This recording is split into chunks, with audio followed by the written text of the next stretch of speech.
they've been battling that we've missed here on screen. Oh, Hisada wide. Hisada, can he make the corner? Somehow he does. How did he get back on there?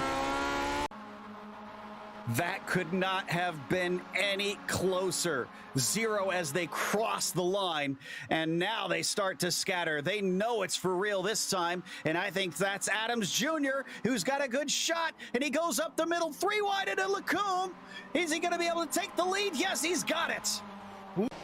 And coming down into the second one. Yep, there it is. I was going to say, he's mighty close. Hisada sees it coming. Is he going to try and cut back? He's going to use the wider exit to actually get a good launch and take the inside. Coming down into Hans Ernst. Could he fight back? He doesn't have the nose ahead of him. There goes Jim Shedlick, who goes a little wide, banking now the other way. Hisada fights back, and coming down into Kumho, Hisada somehow is back into the lead.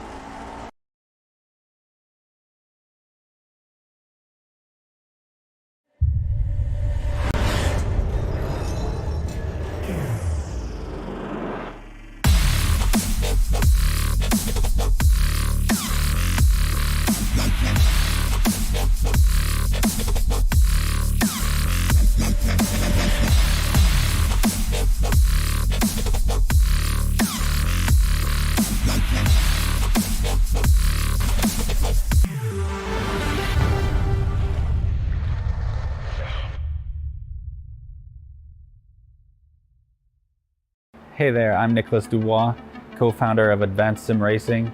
We are a Canadian company. So what we did here today is for a real petrol head. He's really passionate about cars, as you can see behind me. We did a turnkey solution for him based on his needs. We try to gather as much information as we can on our client. And like we did today, we install a D-box system. We install ultra-wide cube control steering wheel. We try to provide the best quality for your budget.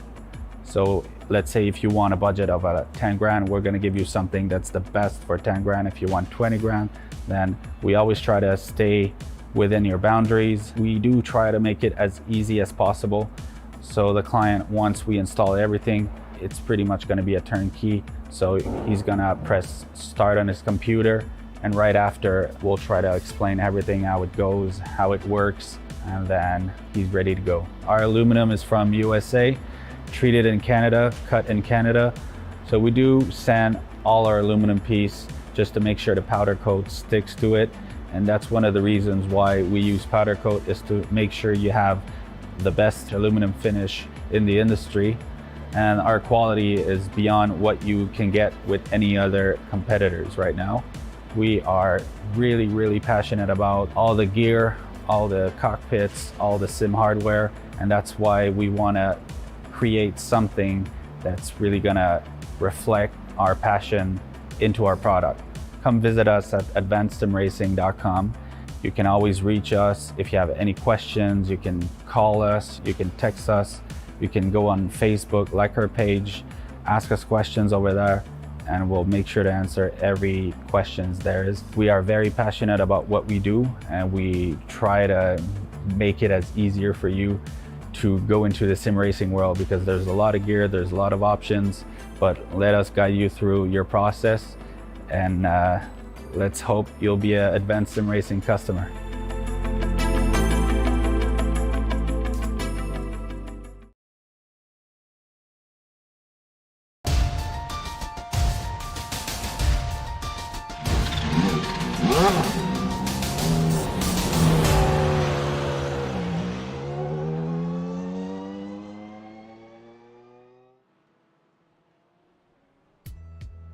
We are to round 6 on the PRL Multiclass night. Championship pictures are becoming clearer, and races are getting tighter. Tonight, we start things off with the GT4s and TCRs at the technical Barber Motorsports Park, before we skip across the country to wine country in Sonoma later tonight. Welcome to the Global Sim Racing channel, where we've got tonight's action live.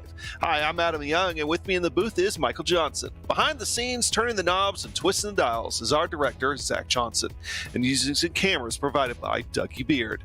This season has definitely provided a wide breadth of racetracks, and tonight is no exception. Let's take a closer look at Barber with our track guide.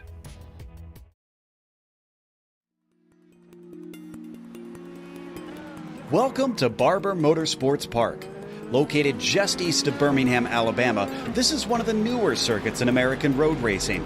The track was built in 2003 by George Barber to go along with his Barber Vintage Motorsports Museum, which can be seen appropriately from Museum Corner on the track. While the main circuit is the full course, which includes 16 turns over roughly 2.25 miles, there are also two lesser used layouts called the Short A and Short B courses. The track is known for its technical layout and hugely dramatic elevation changes. In every category of racing, it carries a reputation of making overtakes difficult. That's not to say it's impossible, with most passes happening into Charlotte's Web. Named for the spider sculpture outside the hairpin, it often suckers drivers into braking too deep with the sudden drop just as you attempt to slow the car down. That's not the most challenging part of the circuit, though.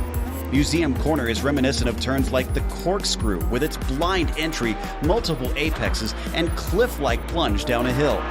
IndyCar and IMSA have visited many times in the past decade, while motorcycle racing is also a regular staple here. Practice and precision are usually required to be able to find a fast lap, but there's a heavy dose of bravery also needed in a number of spots. Despite the track being very wide, accidents often collect multiple cars due to the lack of visibility over crests. All in all, this place proves tough to even seasoned veterans.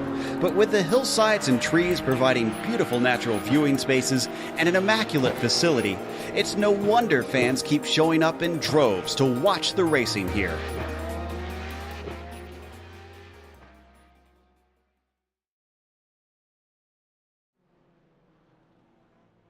Well, Michael, Barber, of course, being known as a pretty technical racetrack for a lot of folks. I mean, you got some real-world experience, so why don't you go ahead and take us through the track description here?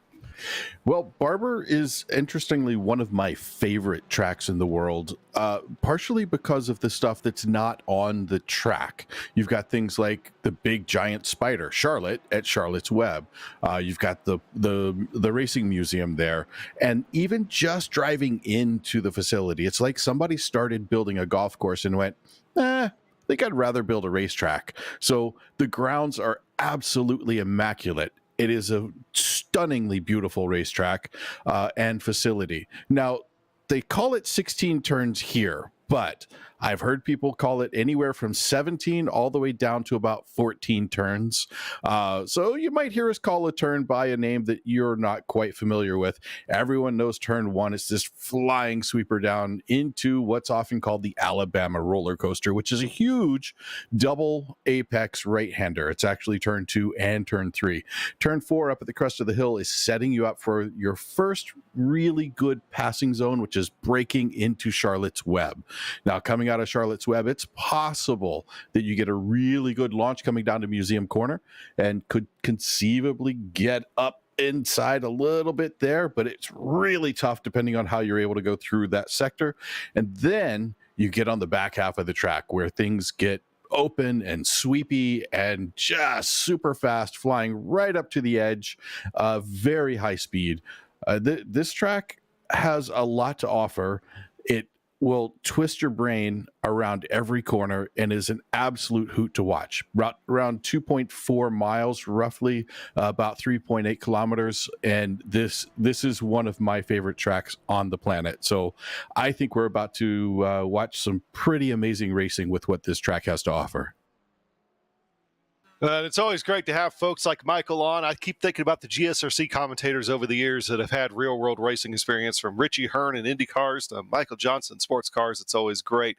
Qualifying is getting ready to begin here at Barber. We got some people to thank here before we get into the point standings. Our broadcast is brought to you by ASR, owned and operated by passionate SimRacers, advanced sim racing designs and builds, the sturdiest and most durable aluminum profile racing simulation cockpits available in the market today. Visit them at advancedsimracing.com. Tonight's broadcast is also sponsored by RaceLab. RaceLab helps you to improve your driving skills. With modern overlays, race statistics, and native VR integration, you can get the best out of iRacing. Start using it now for free at racelab.app. Today's broadcast also proudly sponsored by ButtKicker. ButtKicker products add an incredible immersion and realism to any game. Feel every nuance and truly put yourself in the driver's seat. Check them out at thebuttkicker.com. And finally, the PRL Multiclass Series is brought to you by NinjaTrader. Ready to compete against the financial markets? Supporting over 60,000 users across the globe, NinjaTrader provides award-winning trading software and brokerage services. NinjaTrader is always free to use for advanced charting, backtesting, and trade simulation. Visit NinjaTrader.com to get started with a risk-free trading simulator and start tracking your performance. All right, and that brings us to our points. We'll start things off here with the GT4 guys. And keep in mind now, all the point standings here for tonight, drop weeks are now in effect and counted in these point standings. Rob Campbell on top with a couple of wins here so far this season. Christopher Kazakow, 15 points back. Peter Newhook, 16 points back. Danik Van Dale coming off that big win last week, 26 points back. And Lampke, only 29. So, hey, this could still very much get flipped on its head here as we go through the next couple of weeks. Now, on the team standings, I also want to point out that these team standings, these are the widest open as far as gap between spaces out of every single division that we have on both this league, the TCRs, GT4s, and tonight, LP2 GT3s. So keep that in mind. Advanced Sim Racing, 75 back, 110 back is Western Mass. Fossil Racing, 152 back, and 164 back is SGE Esports. So with that, I mean, we got some of the closest standings in the entire group. We go over to Michael.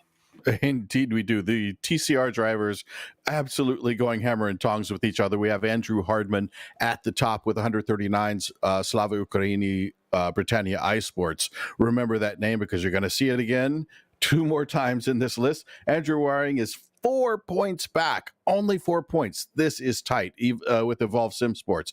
Michael Broomhead, what team did I tell you to remember? That's right, Slava Ukraini, Britannia iSports, 19 points back. Then Ozzy Milwane, 23 points back, also with Evolve Sim Sports. And then once again, with Slava Ukraini, Britannia iSports, Tyler Scarali, just 33 points back in 5th position.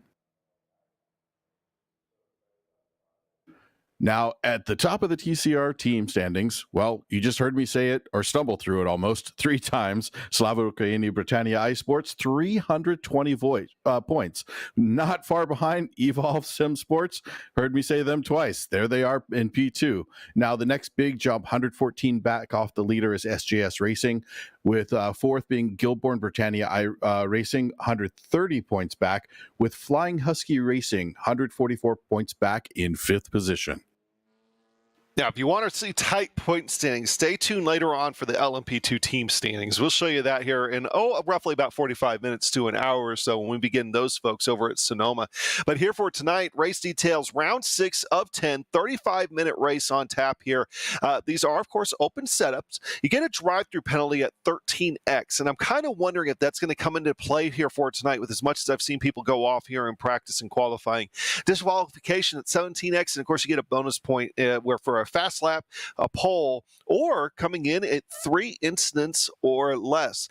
Now, Michael, with your real-world experience here and the amount of people that we're seeing going off, I mean, is that a legitimate concern here for today? In iRacing, for sure. These types of offs in the real world really don't affect you that much. And they don't gain you that much. They don't lose you that much. There's just something in iRacing that where there's a limit that has been decided is too far. And even though you don't really gain anything, you don't really lose anything, you still get a point. And I think it's really on iRacing's plus side to try to keep people on track, really. It's okay, let's control these cars. Let's be mindful of where we're putting it. So while some people are like, oh, they're too tight and they're too harsh, honestly, here, I get what they're saying. I don't necessarily agree with it. So we watched Christopher Kozakov doing a blazing 127.520 in that Aston Martin, and I'm sure he's coming very close to the limits as we watch him coming through there, headed down into looks like Charlotte's Web, getting hard on the binders, coming around. Now this is one of those spots where you can pick up a little bit of time. Do you double apex it? Do you triple apex it? It's actually the opposite of what you would do in real life. So if you've driven this track in real life, you know what to do in the sim. You know, and Kozakov, of course, very quick here today, this afternoon, Morning, evening. What time is it SimRacing time? It's morning. It's in Alabama, apparently. It's about 7:45 in the morning. It looked like evening. It looked like either early morning or evening. I couldn't tell. But Kozakov obviously looking pretty quick there. You know, he seems like he's taking the right line, being very smooth. Another guy that's been smooth is a guy that's only about a 10th behind him on the speed chart so far is Rob Campbell, who I think is just coming across the line now, who sets a new time. New fastest lap for Rob Campbell, 27.198. So that's now 3/10 over Kozakov. Wow, yeah. We know Chris is very fast, but who's leading the points? It's not hard to figure out. Take a look. It's Rob Campbell. He's up there. We expect Rob to be up at the top. I have raced against Rob in iRacing many, many times. He is a very talented driver. Look forward to racing against him again, except I don't think I want to do it in a GT4. He seems too fast for me in this car.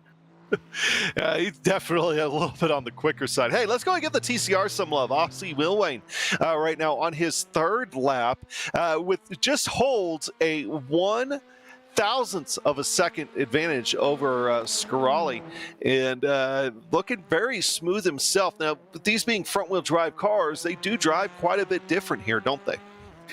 They do. Now, the interesting thing I find with this car in iRacing is how long it takes to get the tires up to temperature. And when you're looking at an early morning situation like this, you've got cold air, which the engine loves, cold track, which the tires hate, and then you've got to get heat into them. So you spend your first couple of laps really tossing the car around, so you might not be getting the best time on those first couple of laps. I'm looking for Andrew Hardman, who we have on camera right now, I believe, coming around the final corner.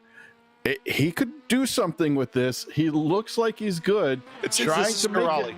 Oh, this is Scarali. Yeah, now we got Hardman. We just switched to Hardman. Now, there we go. I have Andrew on my screen. And as you mentioned him, he moves to P1. Well, I think it's the opposite of the commentator's curse. But, you know, if you're saying I think Andrew Hardman's going to be out front, that's not much of a prediction. He is almost always out front. We're used to seeing his name in P1, 2, or 3, especially in qualifying. He's just such a good qualifying performer. Well, and of course, you know, in TCRs, a lot of it's been the Andrew Hardman and Andrew Waring show, the Andrew and Andrew show, with them being 1-2 in the standings right now, with guys like Aussie Milwain on your screen and Tyler Scarali have had some good races, but they run into at least one time they ran into trouble here for this season. It's kind of dragging them down a little bit in the standings. But, you know, seeing who the top 5, really with Horvath back there in 5th, is not a surprise in the TCRs here tonight. Yeah, not a surprise at all. But when you're looking at people like Ozzy and Andrew Waring, you expect them to be kind of where they are during the qualifying session.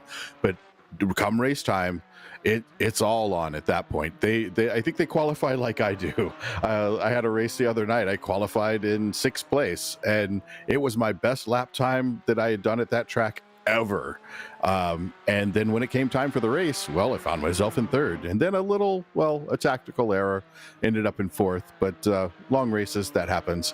But still, I tend to work my way through, and that's something you're going to see from Andrew Waring and Ozzy Milwain. So while it's nice for Andrew Hardman that he has Tyler Scarali right back there, it's a little bit of an Aussie sandwich with those Britannia iSports cars being the bread around him. Oh, we had Charles Sumner in the familiar Tropicana colors on your screen a moment ago. Now we got Don Bowden, California driver, coming around the last corner here and see if he's able to get down a decent time, beating his fastest time of the day here so far. It does so by a little bit.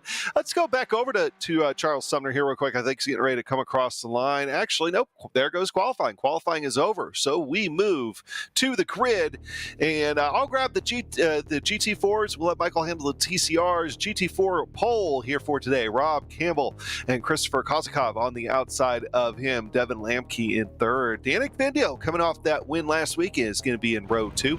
Cody Hatch and Nick McLaughlin are going to make up row 3. Row 4 is going to Nicholas Colander and Dean Giroux in 8th position. Dave Peterson and Peter Nohook in 9th and 10th in the 5th row.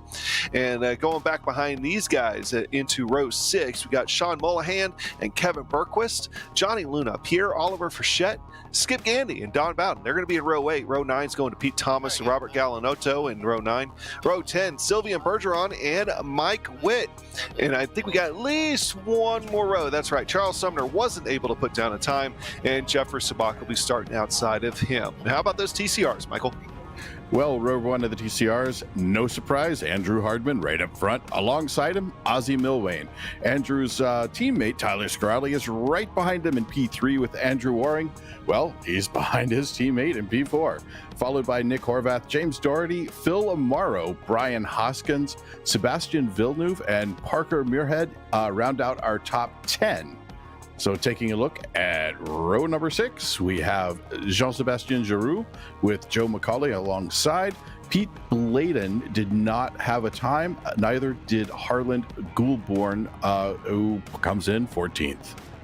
How about the top 3 in the TCR, separated by only 2 hundredths of a second? So that just tells you right there just how close and competitive that field is going to be at the top half. But as you mentioned, I mean, you got some really good fast guys in that field. They are rolling off here. It is a full pace lap here, and you know, it's one of those ones that just kind of waiting to see what's going to happen. Now, you bring up the TCRs and how much longer it takes for them and their tires to get warm. How careful are they going to have to be at the start of this race because of that? Well, the big thing at the start of this race is, as we watch them right here trying to get some heat in those tires, going through turn 1, this is tough. So in real life, as we watch the Britannia iSports car going down the hill, oh, actually we're further along than I thought we were. There we go. Going into turn 2, 3, coming down that hill is really tough because you don't have the runoff that you have in real life. It's there, but there's a big patch of grass in there and it'll really mess you up. So it's iRacing's way of discouraging you from going out into that area. Now, with those cold tires, especially the fronts, you're going to have tons of understeer. So with the wick turned up and the tension's high at the beginning of the race, adrenaline is flowing, even though you don't want it to be. Well, you're going to get some interesting options, and I think we're going to see a couple of cars with cold tires, especially in the TCR range, heading out into that little overrun at the exit of turn 1, hoping to get back on without hitting anyone. Well, of course, that's going to be the challenge. You bring up the cold temperatures here real quick. Before they take the green flag, let's go and pull up that weather here for today. 64 degrees with the track temperature of only 66. Of course, with it being almost 8 o'clock, virtual sim time, that track temperature will be going up as the race goes along here. Wind's not an issue here for today. But final preparations here for this GT4 class is 2 Astons leading the way. Actually, third place is even Aston. So Astons might be the way to go here for today with the McLaren sitting in 4th. So, get ready to take the green flag here in just a moment's time. Yeah, those Astons, I got to tell you, I really do enjoy them ever since they've come out on the service. But we're about to watch the start of this race. Yep. They are already on the loud pedal with Rob Campbell getting a start. Wow, look at, way out there is not the cleanest of starts there for Kozakov. Lamke's going to take advantage of him. Stanek Vandale's going to be trying to as well. In fact, he did get across Kozakov. And but other than that, it seems like everybody's through the first turn or 2 here relatively cleanly. Let's go over to the TCRs. Taking a look at just what we were talking about even before, very similar to what happened back on that final turn. We had one run wide. Now, what's happening? Something we're quite used to seeing is Andrew Hardman kind of taken off. He's already got 0.8 of a second between himself and Ozzie Milwane. Ozzie's got the pressure of Tyler Scarali right up behind him, though, as we watch him come down into Charlotte's Web, under braking, trying to get heat into those tires. Now everybody's just trying to settle in and get those tires hot. We're going to see some really hard racing from this pack in about 2 laps time. Going back up to the GT4s, Rob Campbell has now set out by he's losing a little bit of time now to Danik Vandel. It was about 1.1 seconds. Now it's down to about back down to about 7/10. As we're still looking a little deeper in the pack here is Brazilian Racing. Who's that off track? Way off track. This is my concern. We saw there in practice, and he's going to go around. Can't see that car, but it's Cody Hatch, who's just bleeding spots now, has to wait for a chance to get the car turned around. There's enough gap between them and the TCRs. That gap disappeared because he got to the wall trying to get himself straight. So not a good start to the day for Christopher Kozakov. But now we got a battle for the GT4 lead. Danik Vandel, as I was talking about, Rob Campbell lost a lot of time to him very suddenly, and now Vandel is on almost right underneath his rear wing there for just a moment. Kozakov has been able to recover. He's now gaining back in third place. They are continuing to round this first lap. Actually, excuse me, they're on lap 2 and all that excitement. Danik Vandel now trying to look to see if he can make a move here. It's not exactly an easy pace to pass, as we got another car that's around. I want to say it's Alan Noto, I believe. Or Pete Thomas, I'm not sure. I think it's Pete Thomas. Cars, they're teammates. So, yeah, this track does not disappoint. It is very difficult, especially when it's that chilly. I mean, 66, I believe it was 66-degree track. Oh, speaking of which, Danik Vandel is going around out of the second place in the GT4. He's pointing the wrong direction, trying to get it wrapped around. He's going to lose a few spots, but does have it going in the right direction. They're going to have to split him in the back part of the field. Ooh, looks like Danik is way back there, trying to get back up to speed, going through the, coming up into, this is one of my favorite parts of the track right here, then getting down into the scoop up the hill. You don't want to go too much past the middle here, and you want to hold it tight right, just like we watched that BMW do, and then put down the loud pedal and head on off as Rob Campbell sets the fastest lap of the race so far to 1:28.164. He's doing everything he can to make it tough for Danik Vandel to catch back up to him.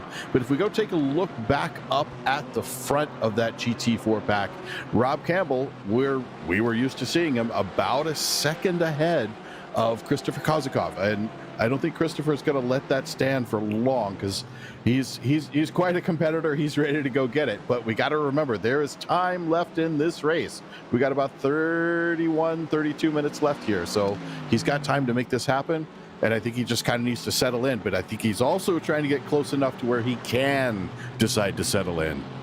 Meanwhile, going back a few spots, Nicholas Kolander and Dave Peterson are going at it, as Peterson was actually alongside Kolander for just a moment. Had to give up the battle, though, as he's still looking for a way around.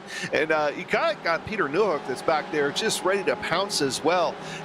Black looked like he had a great run there. Is he going to be able to do anything with him in the draft? Swing to the outside, take a look, could pull right back in line.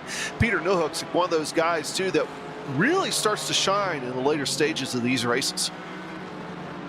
Yeah, I always like watching him race. I don't know, I'm not sure if we have any cameras today, but it's always interesting to watch his facial expressions as he's running through.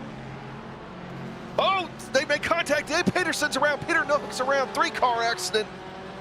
That was Devin Lamke got in there, and who catches a piece of Lamke? Oh, that's along for the ride right there. It looks like we lost a wheel at least on that that one. I believe it was a Porsche. Yeah, the other one just barely squeaked by him. He's trying to go, or get out of the way, but he's got people going on both sides of him. Now everybody there, it's time to just hit the button and punch. That's really frustrating because he's past the pit entry. That's going to be a very long tow for him. Yeah, that might be worth going ahead and pull back up on the GSRC replay machine here. Is that got to be busy in a hurry for Frechette, Lamke, a couple of front runners taken out there with Kolander and Peter Newhook as well. As it looks like Peter just had a look, and Peter just tried to shut the door on him. Well, I think it was a surprising nose at that point, and it just, the incident caused more stuff to happen. Once an incident happens, you have people trying to avoid it, and with that avoidance, well, suddenly you get another incident and another incident and another one. They're just kind of a knock-on domino effect with those. Kozakov's around. Wow. for the second time in this race, and happen to be both teammates, second place has spun out of the GT4 second spot. So your entire top 5 in your GT4s has had trouble, except Rob Campbell in the last couple of minutes. That puts Campbell, Giroux, McLaughlin, Colander's been able to hang on to 4th, and you go to Bergquist. So that's really shaken up that field here in the last little bit. And it looks like Rob's kind of lonely. Hey, Rob, I'll come race with you. Let me hop in my ghost car and I'll come drive alongside of you for a while. He's kind of lonely out there. He's got a giant gap at this point, 7.5 seconds, and we're only 5 laps into this. You've got to finish first. You must first finish. I think that's how it goes. Yeah. And sometimes I watch people with these super twitchy setups get out there, and yeah, they're fast, but they don't get you to the end of the race.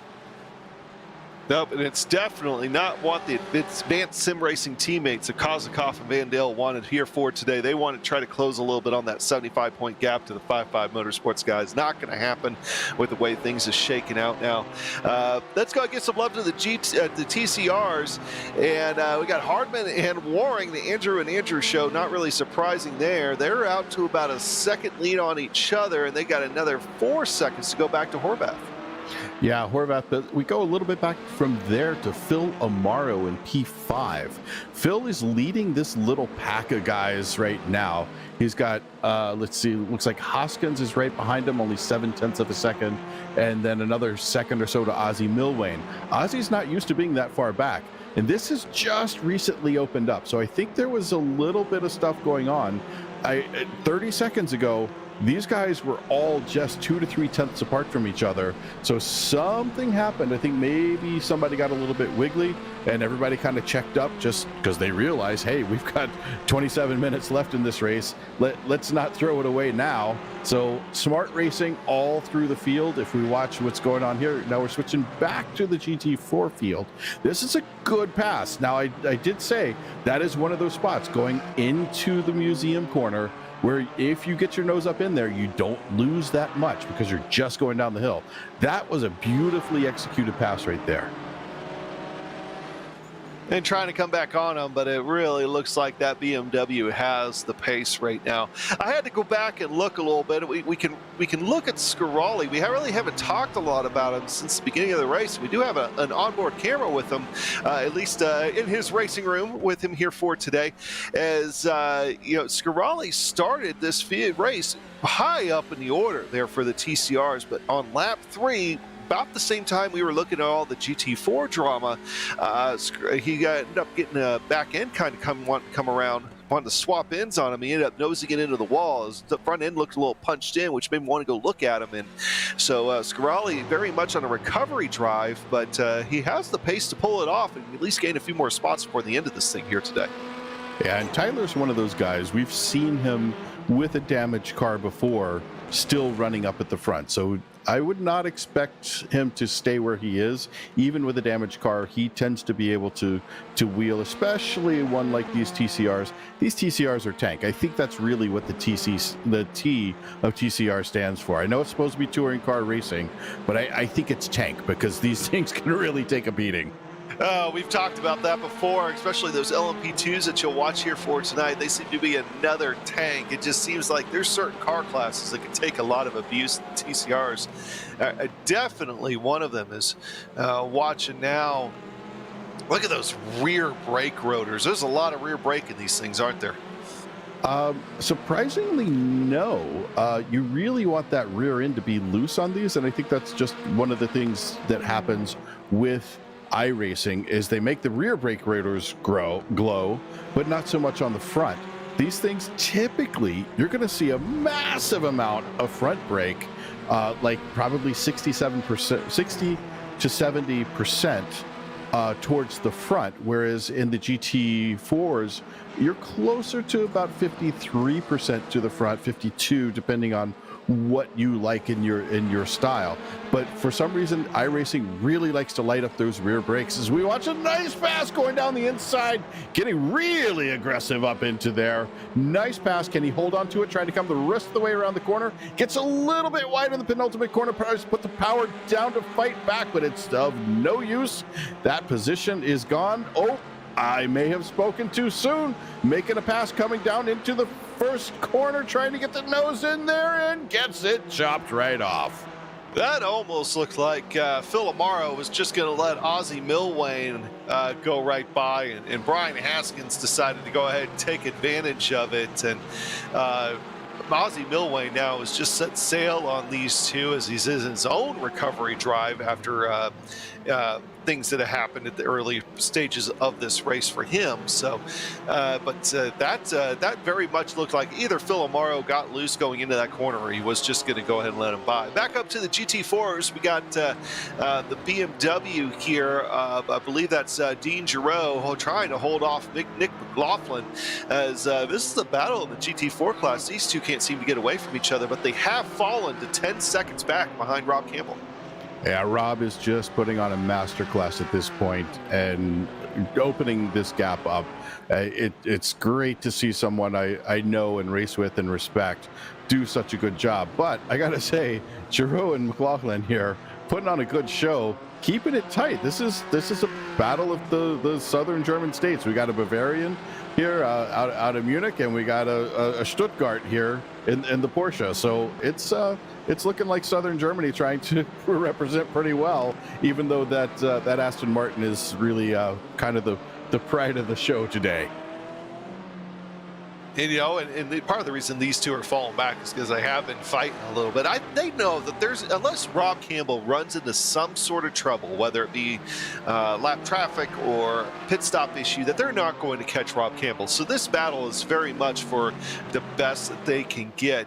Is Rob Thomas, since the likes of Newhook, Lamke, Kozakov, they all had issues earlier on, has not really left with anybody behind him. And I would have to think that Rob Campbell's biggest challenge right now is going to be himself to not let off at all. Yeah, one big thing that can happen right here, and this is why I like having someone maybe 3 seconds, 2 seconds around me. I still pay attention to them, but when it gets to be this 11.3 seconds we're seeing right now, back to Giroux and McLaughlin right behind him, you kind of tune it out and you sort of daydream a little, maybe. You try not to, but it happens, and the next thing you know, wow, it's gonna get crazy. But I think we really need to go back and take a look here at Andrew Hardman and Andrew Waring, the fight of the Andrews.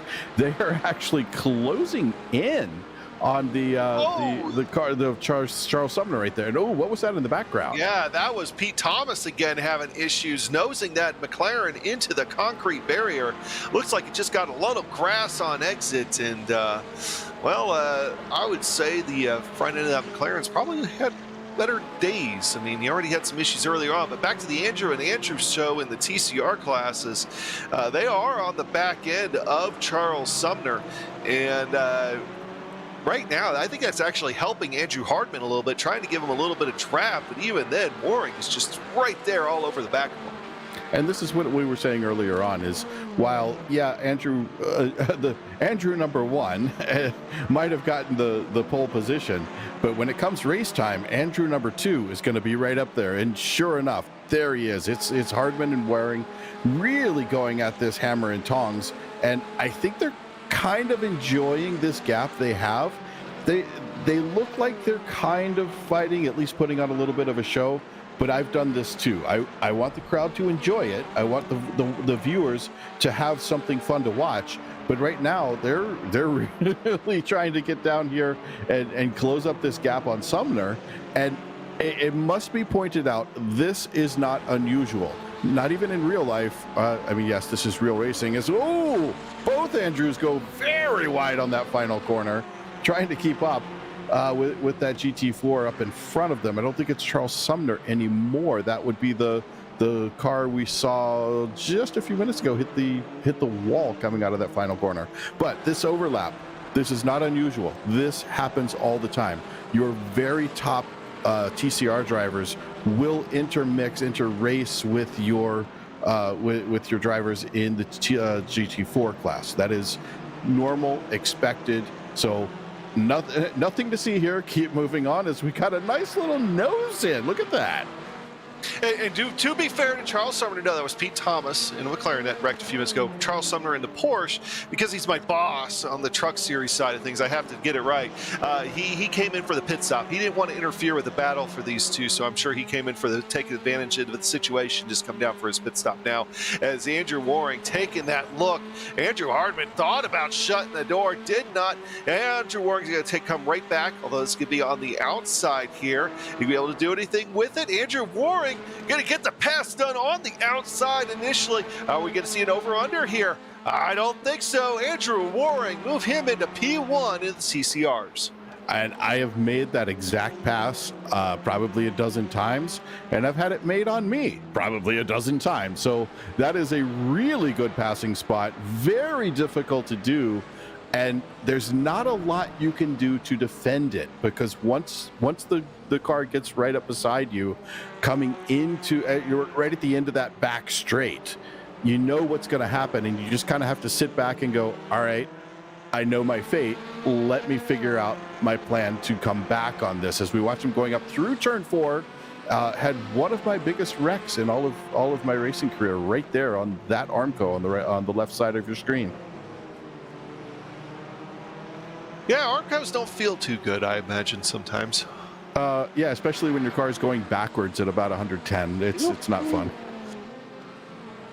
And that's going to be an interesting story to tell. You might have to tell that to us here a little bit later on. But this battle right now continues to stay tight. Andrew Hardman able to still hang with him, although he's starting to drop back just a touch. That gap now stretches out to about 0.6 of a second. Hey, we haven't checked in on the GT4 battle for second here in a while. Let's go up to Giroux and McLaughlin, see how they're doing in the 44 and 62. And still nose to tail with these two in the BMW and Porsche. Yeah, the McLaughlin looks like he's a little better under braking, and that may be just the advantage the Porsche has, as well as coming off the corner. But I think what happens here is the BMW's got some legs, but we're going to get a pass attempt. Look at this. See, he catches him under braking. He had just a tiny bit of overlap, tries to put the power down, sends it on around the corner, blocks off the exit, and makes that pass complete coming out of Charlotte's Web. Of course, Nick McLaughlin in that car ramrod. Is there going to be contact? He's going around, pointed the other way, gets the car locked down as 4th and 5th come through. Ooh, that's probably going to get a penalty. Although he is slowed down. I got to give him credit. If you look at Giroux, he is waiting. He's doing the gentlemanly thing here. I've done it, probably the exact same thing there. Now we've got McLaughlin coming back through, and he's going to put the loud pedal down and go back and catch him. See, now what you have is a very tight battle back here for 5th position. Is Nick McLaughlin. They did see the position swap back around for Dean Giroux, and Dean Giroux, you're right, doing the gentlemanly thing and letting them by. That moves, and I was getting ready to comment on Colander and Bergquist, how they were going to be catching those guys and have been catching those guys. Well, it moves them up to 2nd and 3rd. I think there's a curse or something today on the top 5 in the GT4s, with the exception of Rob Campbell. Everybody has had trouble. I think the only one up in the top 10 right now that has not had any kind of trouble that we haven't had to talk about at one point or another today is Johnny Luna. Johnny Luna having a very quiet day in that BMW, sitting back there in 6th. So I think we just need to not mention Johnny Luna's name or not mention Rob Campbell's name anymore, because everybody else we've talked about has been having trouble. So I think we just kind of go, hey, that car there, and then that car there, and the viewers can guess which one we're talking about, because the commentator's curse is harsh today. Well, Nick McLaughlin, it's like I'm sitting there getting ready to talk about Team Ramrod and all that, and trying to make a Super Troopers joke, and well, now I can't. I got to save it for next week if I get the chance. But now turning around in 5th position, they're 25 seconds back. Colander Berquist 15 and 16 seconds back of Rob Campbell up there in P1. Let's go back over to that TCR battle for the lead. Still pretty similar gap for those guys between a half second and 0.6 of a second. Yeah, but also notice that they are on the back of the 72 car pretty tight. They've been holding this gap pretty much the past 2 to 3 laps. So looking at that 72 car, that is a GT4. Last lap ran a 29.7. Andrew Waring last lap, ran a 31.1. Andrew Waring last lap ran a 29.9. He is absolutely flying. Andrew Hardman had a 30.2, but it looks like he's going to close it up this time as we watch him come down that front straight, cross the start-finish line, and this time through looks a little bit closer with Andrew Hardman closing up about 0.2 faster. Now, to give you a comparison here between the two classes, Rob Campbell's last lap, the leader of the GT4s, was a 28.2. So in the grand scheme of things, these TCRs, we've talked about it before. Well, there's an example amongst the leaders. Not too much difference in speed as you see in some other classes. In fact, there's an interesting comparison between your two class leaders right now and the difference in pace and speed. And I want to say that lap 10 there, and that difference is when Andrew Waring made that pass on Andrew Hardman a few minutes ago. Yeah, but look at lap 13. I think Rob may have run into some traffic or something, but Andrew Waring, he was almost half a second faster. So, yeah, and I believe this is Rob Campbell in the pits. Is that Rob's car? It is. Rob Campbell making his pit stop here, coming to lap 16. Going to pull into his pit box, and Colander now seeing that gap decrease. That's going to move Colander into the lead here for a brief second. But as soon as things cycle through, Rob Campbell should be very much in the lead of this thing. In fact, Rob Campbell actually, Colander's in the pits too. Oh, he came in as well. That's going to put Kevin Berquist up at the front. Timing and scoring lied to me. It does that sometimes. But there's Berquist taking the temporary lead. I was getting ready to say that Rob Campbell, even in a spot, well, did Nick McLaughlin get in front of him here? Nick did get around, but Nick still needs to pit. So if we take a look, yeah, it looks like Nick still needs to pit. Although pretty good pit stop for Rob Campbell, 13.1 second stationary, 36.4 cone to cone. So that's a pretty good pit stop. But if you look back at Danik Van Dale, he was at 35.9 cone to cone, so half a second faster, although slower stationary time of 13.3. So it's really interesting to watch how these guys are working this out. But right now, back in that heated battle at the front of TCR, look, it's the Andrew show once again. I think we're about to see that same pass come about in probably 2 laps. If I were Andrew Hardman, I'm setting up right now for this pass that just happened to him not that long ago, but to happen in about 2 laps. Now, is that going to get thwarted by a very cleverly timed jump into the pits? Well, I think we're about to find out here shortly. Nope, not this lap around, maybe next lap. Let's see what happens. Yeah, keep in mind, too, that this is not only a battle. I mean, there's only 4 points separating Hardman and Waring right now in the driver's standings. There's only 13 points separating these two teams in the team standings as well. So if they keep going like this is going to be a tight race here for the next couple of weeks. See a car there off. Bowden? That's the 5 machine. Yeah, yep, that's Don Bowden. Take a look at what happened to him, just trying to get that car back out of everyone's way. That is a very difficult section of track. That is a blind crest, and you're coming over there at full tilt boogie as we watch him dive down into the pits. And I've actually lost a mirror there. We're going to take a look at the GSRC replay. Watch as he comes through here. You've got to get up onto that curbing right there.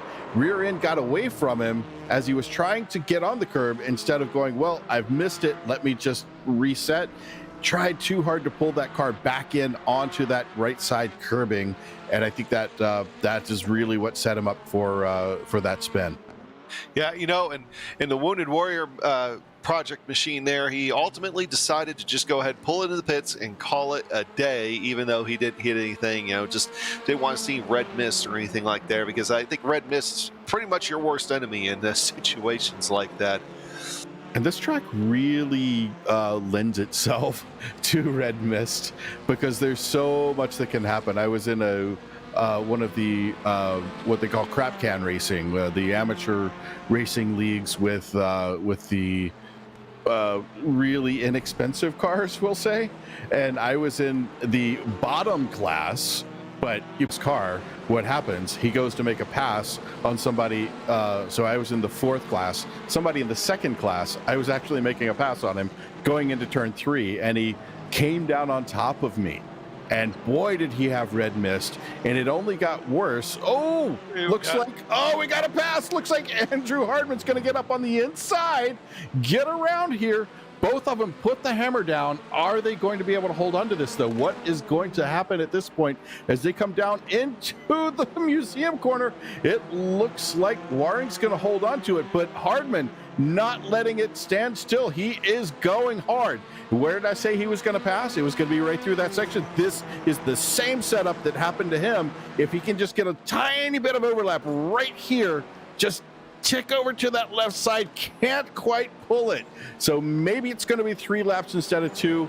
I thought he was going to have it in 2, but nice job from Andrew Waring holding on to that first position in TCR.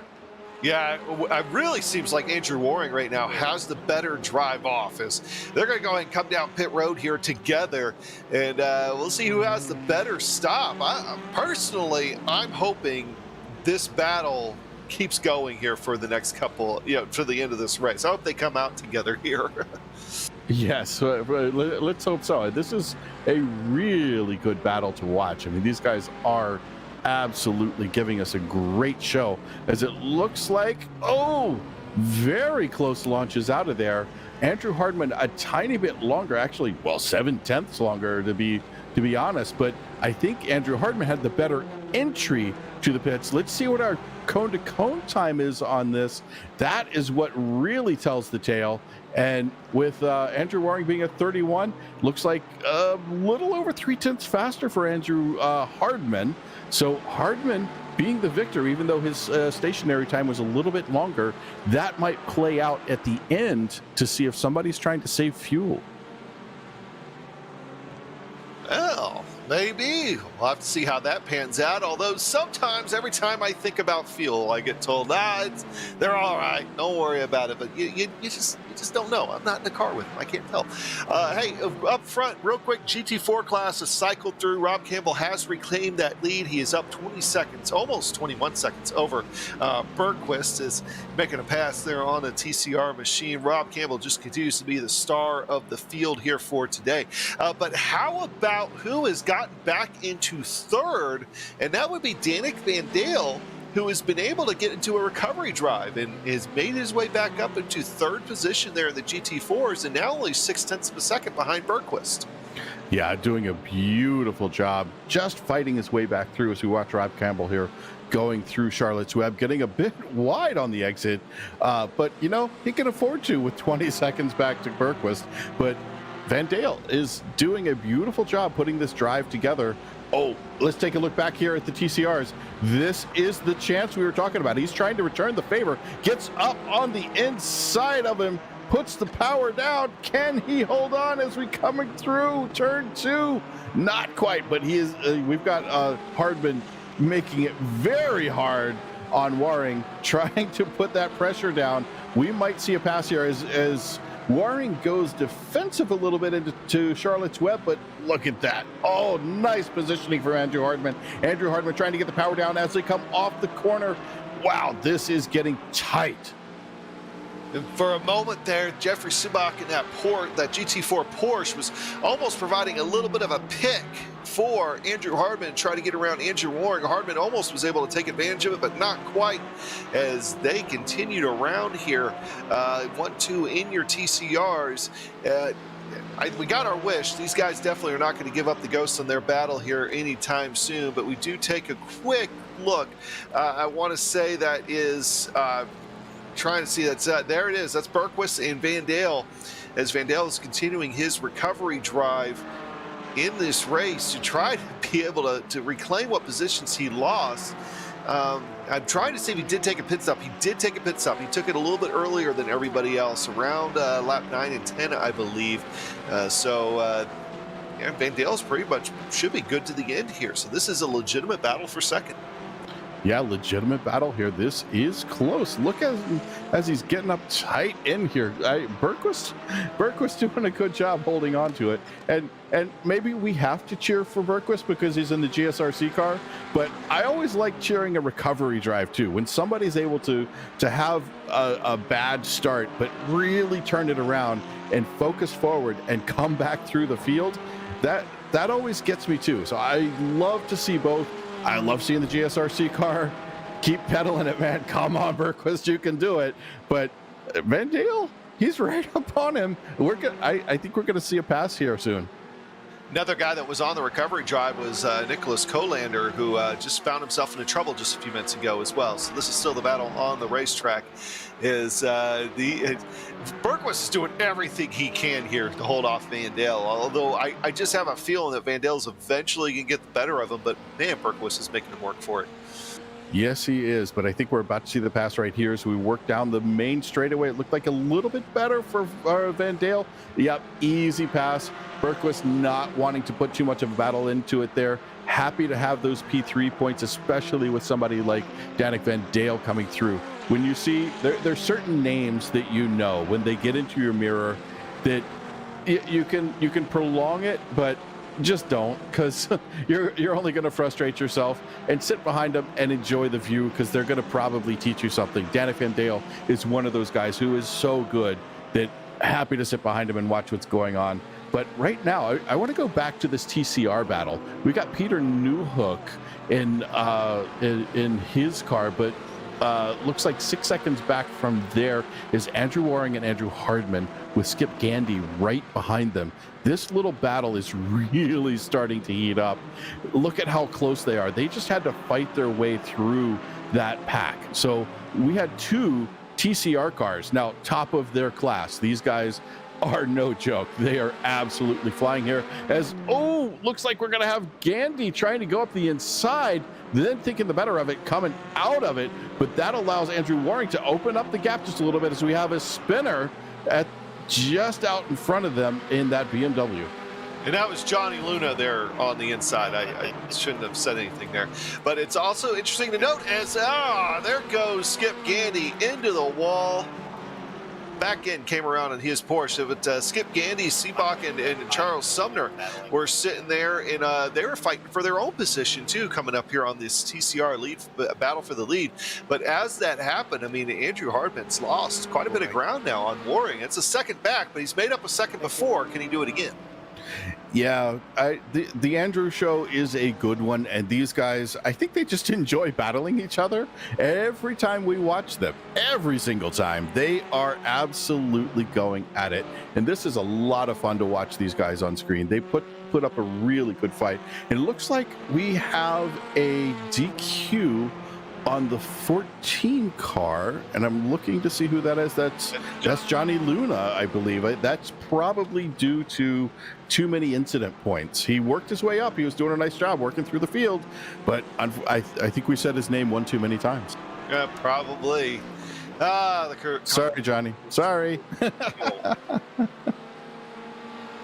But we're getting ready to round this thing here. That's the white flag that Rob Campbell just took.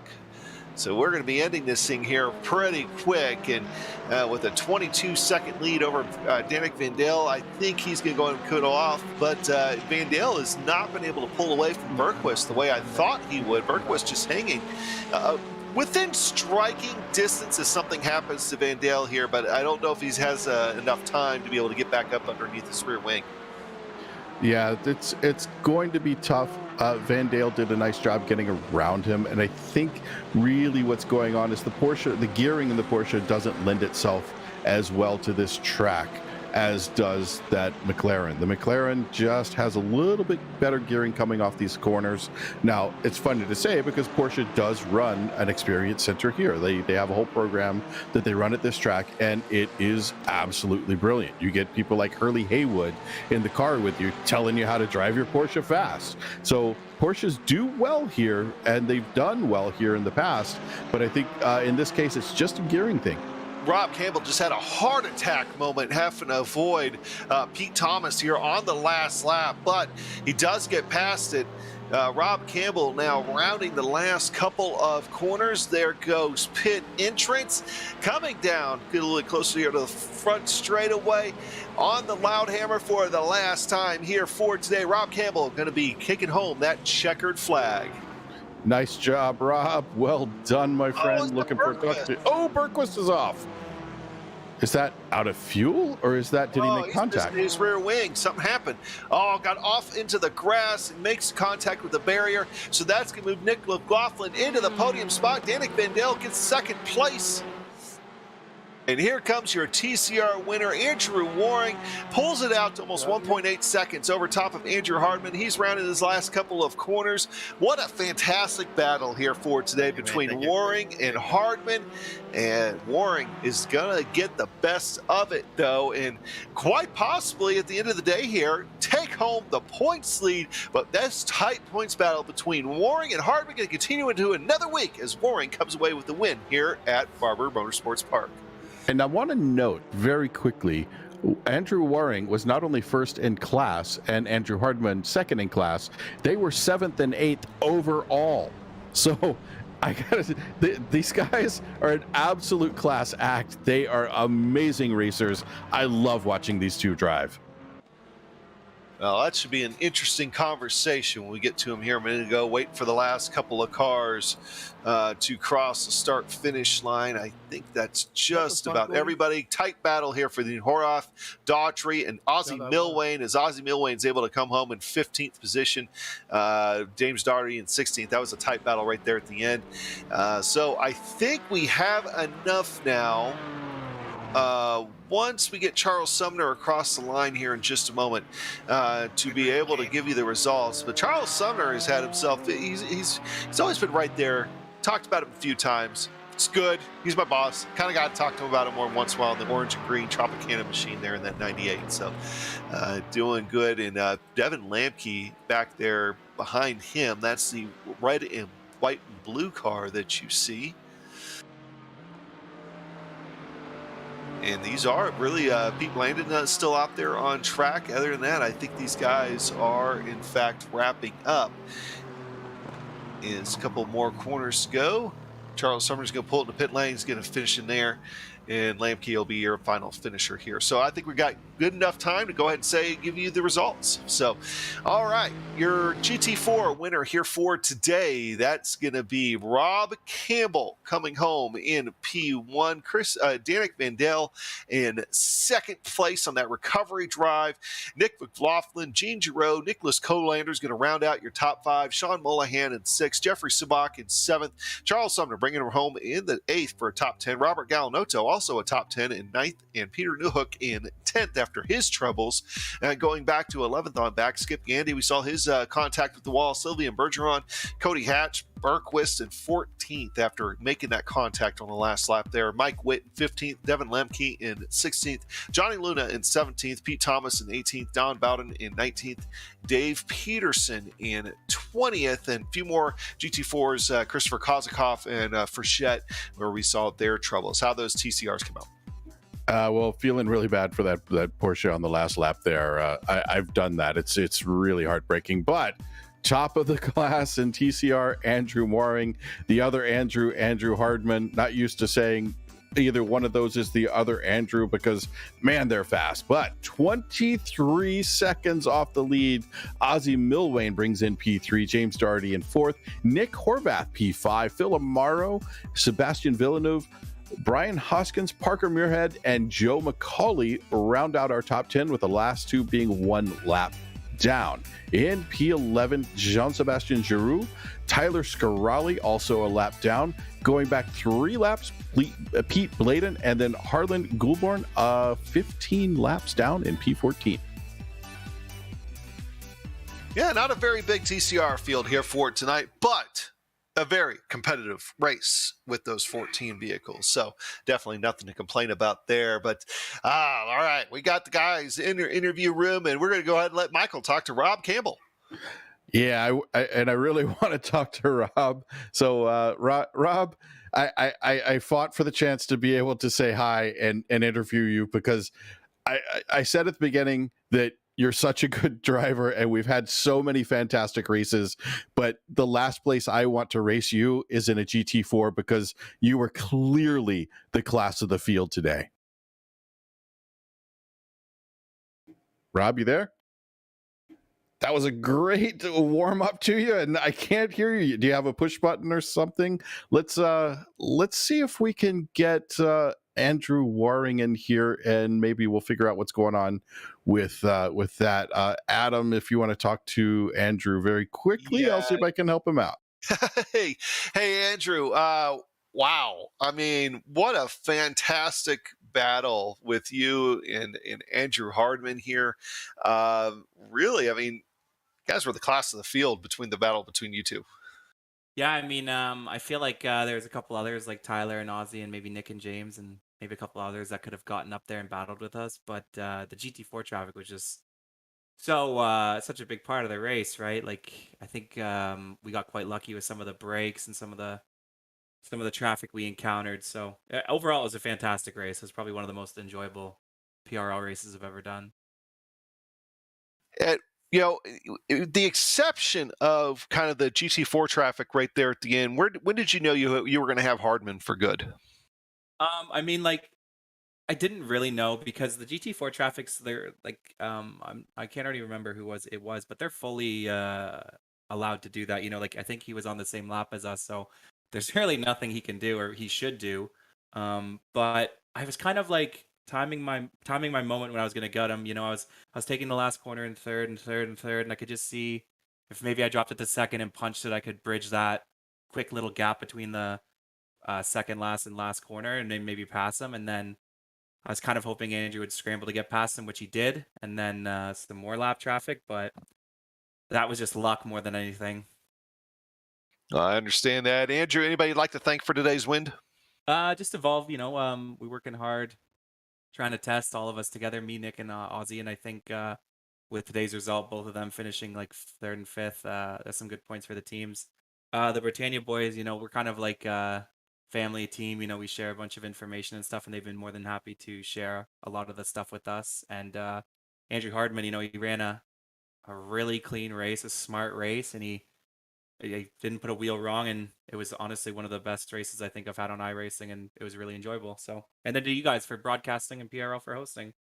Well, we appreciate that, Andrew, and hopefully we'll be able to catch you next week at Laguna Seca. All right, next up, Danik Van Deel is going to catch up with Michael. Well, Danik, I got to say, I am a huge fan of the recovery drive, as I've done quite a few myself, both in iRacing and real life. Were you surprised to find yourself all the way up in second position at the end, or did you go, no, I'm just going to spin here and give them something to talk about for the race?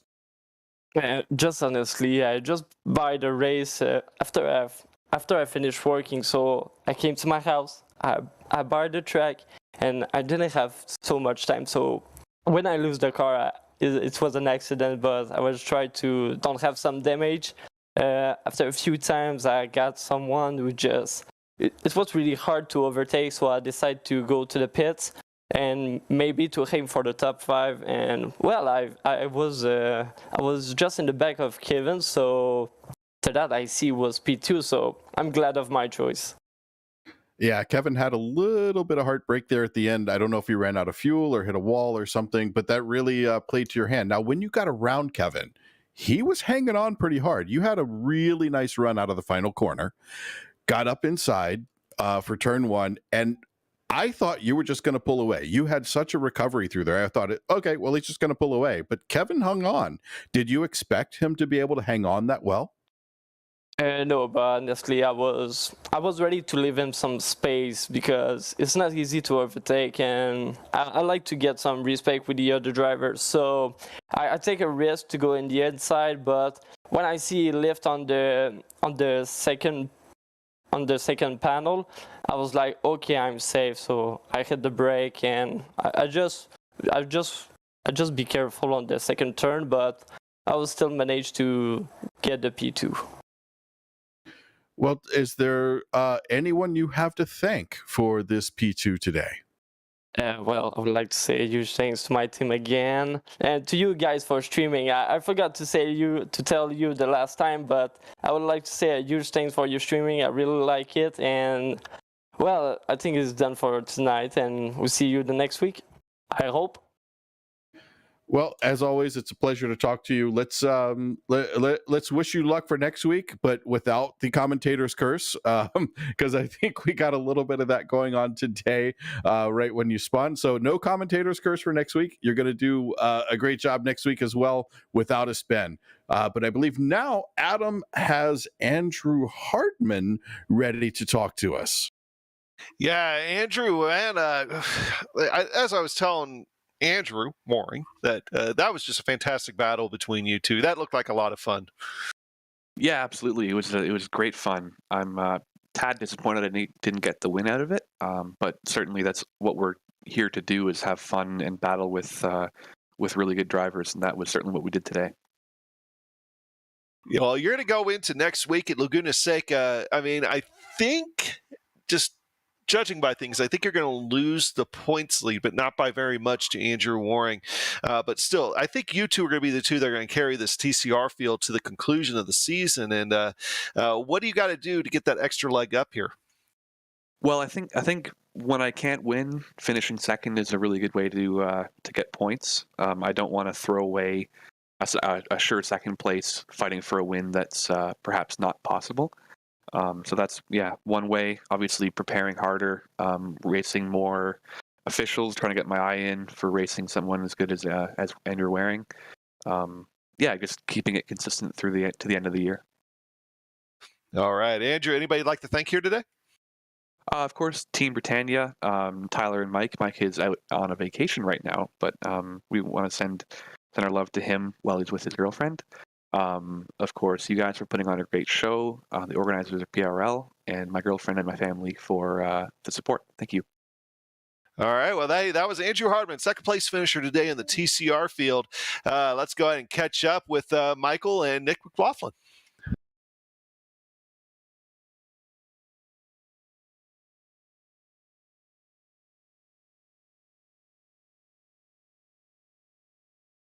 All right, so I guess Michael, we're not hearing Michael right now. So, hey, Nick, man, coming home today in third. I mean, a little bit of a surprise third with everything that happened in front of you, but man, that was exciting.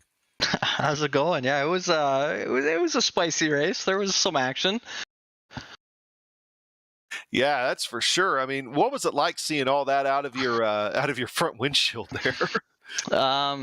It was a little hair raising to say the least, but I think I had a bit more on my quali. I could have been farther ahead, but the guys in front of me, there was a couple incidents, and the guys that spun, I knew they were quicker than me, so unfortunate for them, but I'll take it.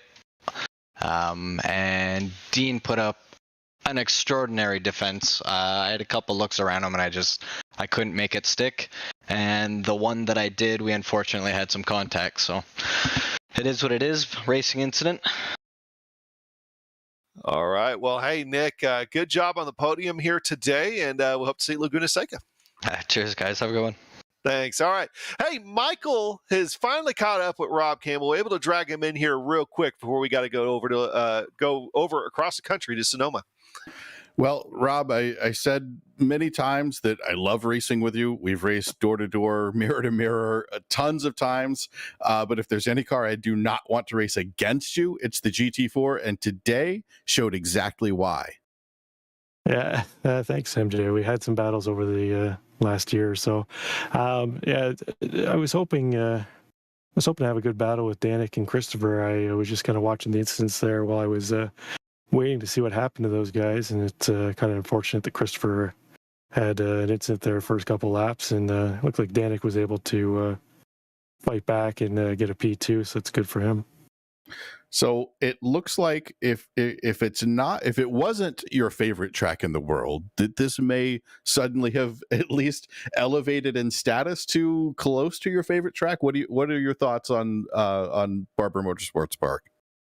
I like it. It helped that we ran it in GT3 a week ago too as well, so I had a fair bit of track time on it the last couple of weeks. But it is one of my favorites. It's kind of like it's very similar to Road Atlanta, I find. So if you can do well on the two of them, you can kind of transfer a lot of the skills back and forth between the two tracks. Well, in the commentary booth, we're not supposed to root for anybody, but I was secretly rooting for you, but we won't tell anyone, okay? Yeah, we'll keep it a secret. So who do you have to thank for today's win? Well, I'd like to thank, I got a couple teammates out here. Randy Gross has been under the weather lately, so hopefully he's back soon. Peter Newhook looked like he had a rough day too as well, and hopefully Christopher and Danik can come back next week and we can battle again. And you guys are putting on a good broadcast every week, and appreciate it and like watching it back, and we'll see you next week. Well, Rob, always a pleasure, be it on this side of the mic or the other, to talk to you. Look forward to doing it again very soon. But with that, I have to hand it back to Adam.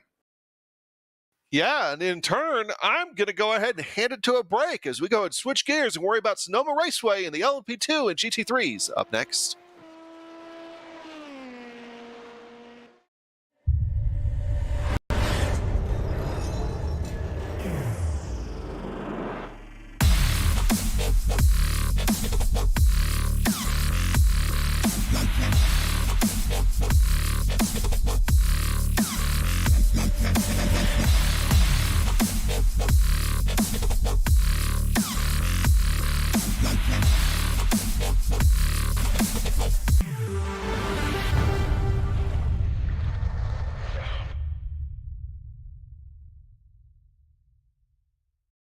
Hey there, I'm Nicholas Dubois, co-founder of Advanced SimRacing. We are a Canadian company.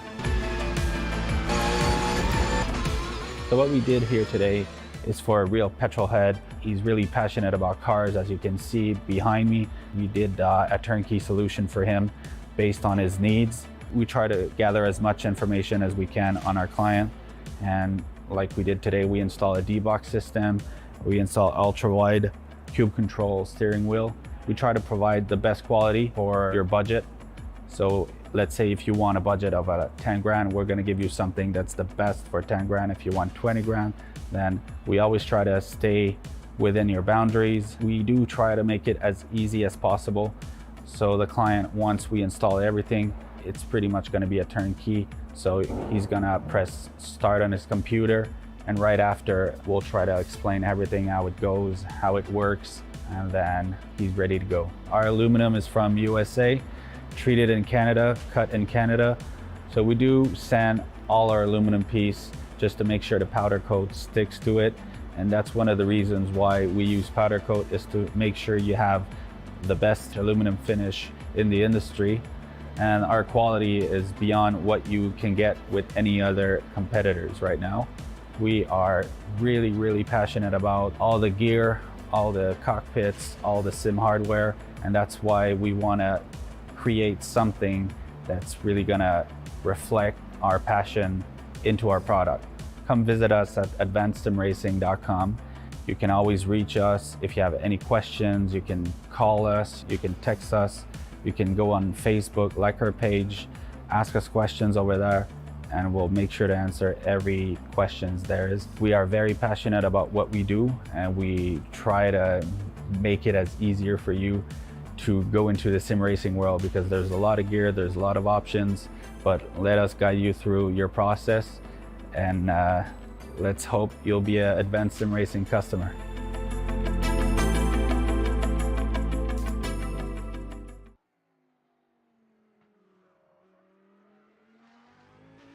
And welcome back to GSRC and round two coverage of the PRL Multiclass Series night. From Alabama to the wine country of California and Sonoma Raceway. This should be a fun one after the shows both the LMP2s and GT3s have put on here the last few weeks.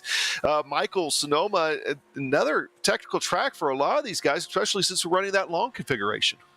Yeah, this long configuration is a lot of fun. Now, how you count the corners here, again, this is one of those tracks where they say it's 12 turns and we're doing this particular layout and it's 12 and a half miles, all that. But I could easily count probably 17 turns here. Now, the interesting part of this track is where you're going to get your time. A lot of the time is going to come up in how well you handle that little sweeper through the middle, that hook, if you're looking at it there, just kind of that whole section right there. You're coming up over a crest and coming around, and that sets you up for a beautiful braking zone where I think we're going to see a lot of passes in that last corner before you have to come back around the other way, which I believe here is called turn 7. So it'll be interesting. It'll be a lot of fun taking a look at the way these guys are going to do their thing here. So many places to pass at this track. You're going to see it in that final hairpin, turn 11 or turn 12, or depending on how you count it. And then also going up into turn 1. There are a couple of different lines heading into there. Then as you head up into turn 2, turn 3, it's going to be really interesting to watch how those guys try to manage that uphill and getting over into turn 4, getting around into that big turn 6 sweeper. So watch for a lot of action on the first portion. And then at the very tail end, but it's all going to be set up as they come out of that carousel. All right, and as they're starting to grid up here, as we'll get to your starting lineup here in just a minute, we do want to talk about the points and the LMP2 driver standings here for today. Graham Sanders up by 12 over both David Holland and Paulo Munoz, tied for second there. Christian Eisler and Mauricio Cuero tied for fourth. Important to note that we are counting drop weeks now that we're into round 6. Now, I mentioned it briefly earlier. The class out of all the point standings out there right now in both divisions that we see here on Tuesday nights is the LMP2 team standings. Look how close that is. Wow. In your top 5, not even 10 points separating your top 5 right now, Michael. Yeah, that's crazy. And we know those Punto CL racing guys as really good racers, as well as the Alpine Stars Geodesic. Those are some fantastic drivers. You look in any of these 5, you could just pick any driver out of there, and they are amazing. That's why you see such a close race here. But let's go on and take a look at the GT3 driver standings. Right at the top, Vincent Trepanier in ASR Esports Purple with 136 points, but only 5 points back. I'm looking for a shoey today, Teddy. We're going to see a shoey. We're going to see a shoey. We better see a shoey today. 5 points back, Teddy Lovendick.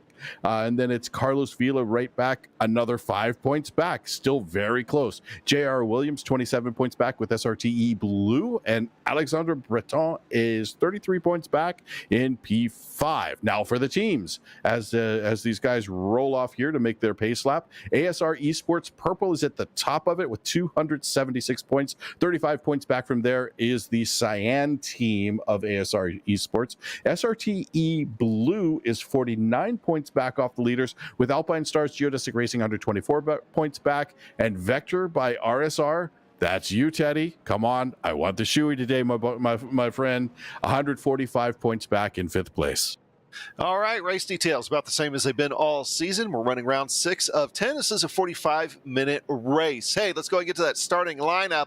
And I'll grab the LMP2s here real quick. Michael will tell you about the GT3s in just a second. We see where Teddy started. Christian Eisler starting on pole in your LMP2s. Alongside him, Mauricio Cuero, David Holland, Carlo Modoff can make up round 2. Round 3, your points leader Graham Sanders, Ignacio Rodriguez. Row 4, were Francisco Montini, Lucas Basilapo. Row 5, Horacio Calquin, TNT Leighton is going to be in 10th. Row 6 is going to be Mauricio Velakis in Mount Hilton, and Lance Loomis did not set a time. All right, looking at the GT3 field at the front, it's going to be Carlos Vila sitting on pole with Vincent Trepanier right next to him. Very tight numbers right there. J.R. Williams in 3rd, Teddy Lowendick in 4th. Jean-Marc Tremblay is in 5th, Sebastian Marie is 6th. Kevin Norris, Tony Costello, David Van Roy, and Alexandre Breton is in 10th. Looking at road number 6 is Marc-Andre Desjardins with a 129.1 in P11. All right, Let's get ready to get this thing started. 4th place in points, but first on the pole here for today is Christian Eisler. He'll be taking him through the final hairpin here in just a moment as the Porsche pace car is going to go ahead and pull off, and he's getting a good look. Looks like he's starting on the left right now, but once they come to the start-finish line with the way this track's shaped, he'll be on the inside of the first couple of corners. They form up here 2 by 2. He's on the pedal, and looked like on the outside there is Mauricio Cuero did not get a good start. He's getting swallowed up. That's David Holland that slipped into second. Cuero's going to get slipped into third. Graham Sanders into fourth, but he's having to fight right now with Carl Modoff, who is no slouch himself, as looks like Sanders will have to settle into an early 4th position. And then taking a look back at the GT3s, they got an early start right before the hairpin at the end there, but they took off like a shot. And who did you expect to be out front? Carlos Vila doing his thing. J.R. Williams trying to hold up right behind him, only about a half a second back. Vincent Trepanier has fallen back to 3rd place with Teddy Lowendick trying to hold on right behind him. But this race is young. We have 45 minutes of racing ahead of us. Be prepared for anything. And already seeing passes being made as Carl Modoff is going to lose that 3rd position to Mauricio Cuero up in the LMP2s. And Modoff actually looks like that LMP2 a little bit squirrelier than I think he'd like to see this early stages. But you see up front that black car is Mauricio Cuero. Christian Eisler, excuse me. He's already getting a big jump, but big move there. That was Graham Sanders showing that he will not be contained. Moves back up into 4th position. Yeah, this race is gonna start to get a little bit busy here at the beginning. The way I often see races go here at this particular track, a big shuffling right at the start.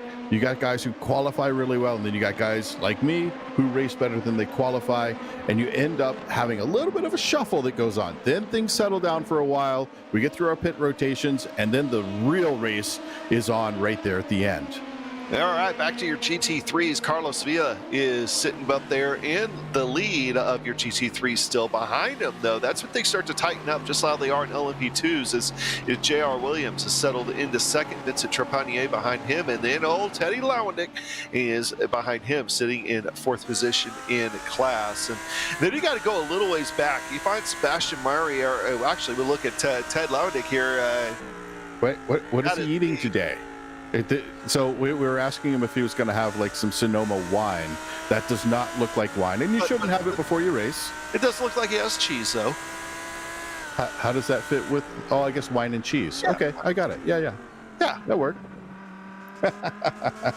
Good old wine and cheese party going on with Teddy there. Doing a nice job holding on to this pack. You know, the way he drives, this is what we're used to seeing from him.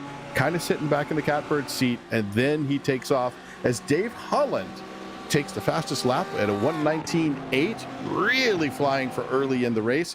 He's trying to close up on Eisler up there in P1 with only about a 6/10 gap, but right now back here in the GT3s, it's still Carlos Vila holding on to that P1 with J.R. Williams, Vincent Trepanier, and Teddy Lowendick closing in behind him.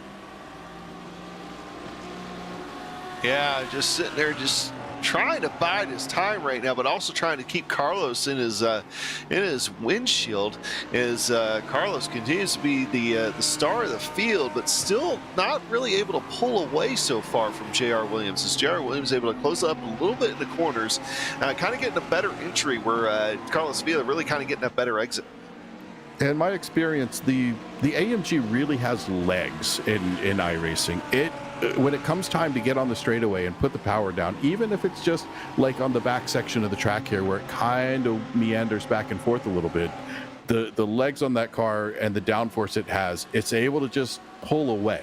Now, it'll be interesting to note how those tires end up holding up for the duration of this 45-minute race. Can he keep the car pointed in the right direction? Let's hope so, because he's doing a nice job holding it out there right now. He's opened it up to 9/10 over second now, back to J.R. Williams.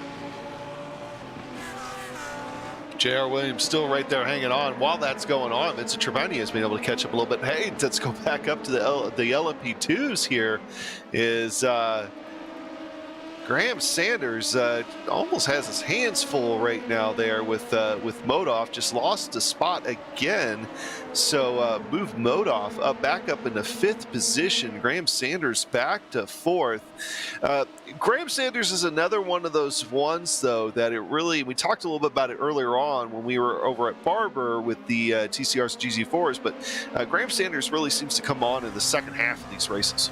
He really lights up in the second half of the race. After the pit stop, I think he just kind of goes, well, let me measure everyone up here. Let me see how they're going to race today, and then I'm going to put my attack on. So I swear he's got his spotter sitting there taking notes of every car around him, how they affect, how they do different things when he gets close. But look at that really nice cut through that final hairpin. Gets the power down right out to the wall. Both him and Valiokis right there doing a beautiful job. I think Valiokis had a little bit of issue earlier, though, which is how Sanders got around. Sanders is not sitting still here. He wants Modoff. Look at him close up here. He is really going after Modoff.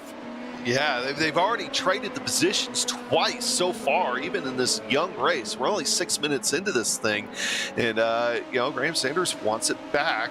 Maybe for a third time swapping between those two. And even in that swapping of the position, Mauricio Cuero in front of them has not been able to drive away. And really that entire LMP2 field for the most part is still pretty close to each other. But you mentioned it right at the beginning of the race. A lot of times you see a lot of shuffling around early on in the race, and they kind of start running nose to tail for a while. Yeah, and you get into that groove where you realize there's a race ahead of you, and you kind of need to work together. When you're looking at a place where somebody like Eisler or Holland, they're just opening it up. So Holland right now is about a second off of Eisler. Cuero is about a second off of Holland. But behind that, you've got Modoff, who's about 7 tenths, 5 tenths back to Sanders, and then even back from there, everybody all the way back to Leighton is under a second between them. So that race is really starting to set itself up while, hey, it looks like Mauricio Cuero, he's like, well, I want to go play at the front. I'm going to run a fast lap. Pulls a beautiful fast lap there with an 18.7. And with those guys being very even here today, it seems like, you can see how even everything is just by looking at the team standings, but that fast lap is worth a bonus point. So it's not inconsequential in this series. And it is, even though, of course, on the timing and scoring, honest, I'm a very honest person. The limitations of the timing and scoring really only able to show you the LMP2 fastest lap. But those GT3s also get a bonus point for the fastest lap that they'll figure out at the end of the race. Speaking of those GT3s, JR Williams, he is really looking in his rearview mirror and seeing Vincent Trepanier, and he's starting to be able to see Ted Lewendick here, being able to catch up to him. But at the same time, he's able to maintain that gap up in front of him to Carlos Villa. Yeah, this is one of those races again. I think we've fallen into all right, I'm going to size these guys up. And we've seen this from Teddy. We've seen this from Trepanier. We've seen this from Carlos sitting out front. I think if I recall correctly, it was the Road America race where he just kind of sat out front and managed the gap the whole race and just kept going. So is that what's going on here? Do you think Carlos is trying to say, I'm going to put my foot down and just let you guys fight to catch me? It could be. Why not? And we just cut away right when Vincent Trepanier tried to make a little bit of a move on J.R. Williams. Wasn't successful. We don't have to go back to it, but your LMP2 class already catching some GT3 traffic. It looks like that was Costello maybe that went off there on the side. Yeah, could have been. Costello just getting caught up. Yeah, not having a very good race. Neither is Marc-Andre de Jordanis. It seems like he's already a lap down. Had some problems missing his bonnet, if you will. So he had some problems earlier on. But we haven't seen as much activity as what we did earlier on in the GT4 TCR race. In comparison to some of the races that we've seen so far the last couple of weeks out of these guys, it's actually been relatively calm so far. But that traffic now as Christian Eisler is going to lose it. Oh, there goes your top 3 in your LMP2s. That's that takes out Quero. That moves Modoff. Modoff and Sanders are now P1 and P2. Sanders is still about a second off of Modoff, but that moves them up with that giant crash. Sometimes, it pays to sit back and wait for someone else to make a mistake. It's really unfortunate when it happens when you're the guy making the mistake, but if you're the one sitting in P3, P4, P5, it's time to rejoice. That, my friend, is a commentator's curse. I was just getting ready to say it hasn't been as active as it has been the last couple of weeks, and 3-car action. Boom, there's action. Yeah, let's go and pull up the GSRC replay machine here. And, Christian Eisler trying to get around that GT3, takes it offline, back in, tries to come around, which really says something because these LMP2 cars are usually relatively stable, but just out of the groove a little bit, and he's just barely clips David Holland, who collects, and he ends up collecting Quero, and, well, there you go. Did he tag that Ferrari there, though? So here's the thing. When you are the car being overtaken, especially in multi-class, you need to be online. You need to maintain predictability. And when something goes awry, something falls off of that predictability, then you have stuff that you're not prepared for. And I'm wondering if maybe he went in a little bit too hot and it opened up, and the LMP car decided to put the nose in there. Eisler was trying to fit in, or did he intentionally open up that inside, which would not be expected from Eisler? So yeah, I'm curious about what happened there. Maybe there was a little contact, maybe it was a little hot. It was hard to tell from the angle we were watching. I'll be 100% honest with you. I think that Ferrari was just almost caught off guard. That's the way it looked like. He's right in the middle of the racetrack. Either he didn't know how to handle that situation or was caught off guard by that situation. And, well, you saw the end result of it. It's now David Holland already working through your GT3 leaders. And we'll get off of that here for a second. We'll also talk about, too, we brought up the speed difference earlier on. And these are 2 great tracks that we've had tonight to really kind of showcase the speed differential between the 2 classes that we see in each race. We saw your GT4 and TCR difference. I'd love to be able to see your leaders. Let's say Carl Modoff here and Carlos Villa on the differences in the lap times between those 2, because it's strikingly different between what you see out of the TCRs and GT4s. Yeah, we were seeing some laps that were almost identical, and some of that's traffic in the GT4 with the TCR class. They are very close, and like I said, you have front of the pack TCRs that can outdrive or outrace the back of the pack GT4s. Not unusual, normal, absolutely expected. But here, 9 seconds. 9 seconds. I feel like the principal on Ferris Bueller's Day Off. 9 times. So 9 seconds lap differential between these cars. And these GT3s are not slow. I can tell you they're not slow. I've been in a GT4 and had GT3s closing up on me. I've been in a GT3. Oh, no, sorry. It was a GT4 and had an LMP2 close up on me. You don't see them. So I think you make a very good point. That Ferrari was caught off guard. That pack of cars, those LMPs came in so fast that there was really nothing he could do. And I'm sure it was a little bit on the scary side, even though this is a virtual environment. That will give you a Code Brown moment. Yeah, there was definitely wasn't anything at all intentional by the entire situation. It was just bad place, bad time.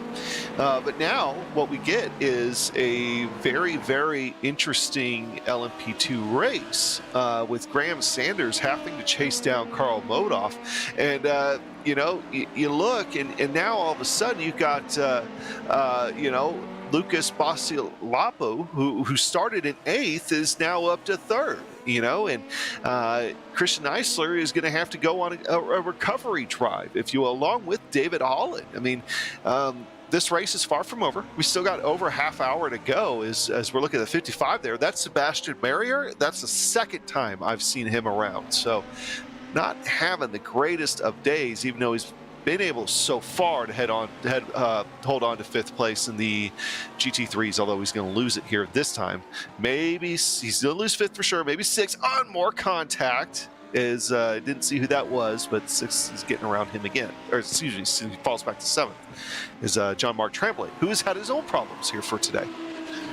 Yeah, this track is a challenging one. You have different types of curbing here. You have some very harsh curbing, and then you got very flat curbing like they just went through right there, and what they're going around at this point, that's all easy to drive on. But when you come up to somewhere like into turn 2, when you're going up the hill there, or turn 3, or however they've numbered them today, the right hand, so you go past start finish, as we watch them come around here, that final corner they go past the start finish, then there's this first turn that some people don't even label as a turn, and then going up the hill here on the left side, then at the right, this is a little bit of a harsh corner right here. That curbing doesn't look that bad, but it can really upset your car, mostly due to the way people set their cars up here. They really want to set it up for a different type of curbing because you only have like 3 or 4 of those type there.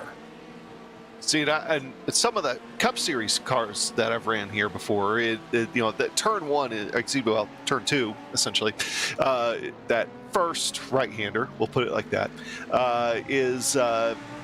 those are curbs I just don't touch in a Cup car, all. Instant problem. Yeah. But Carl Modov's going to go ahead and unseat Graham. It was Christian Eisler that had the previous fast lap, so blew Modov up into getting that bonus point in the LMP2 class here. And speaking of that, the GT3 guys,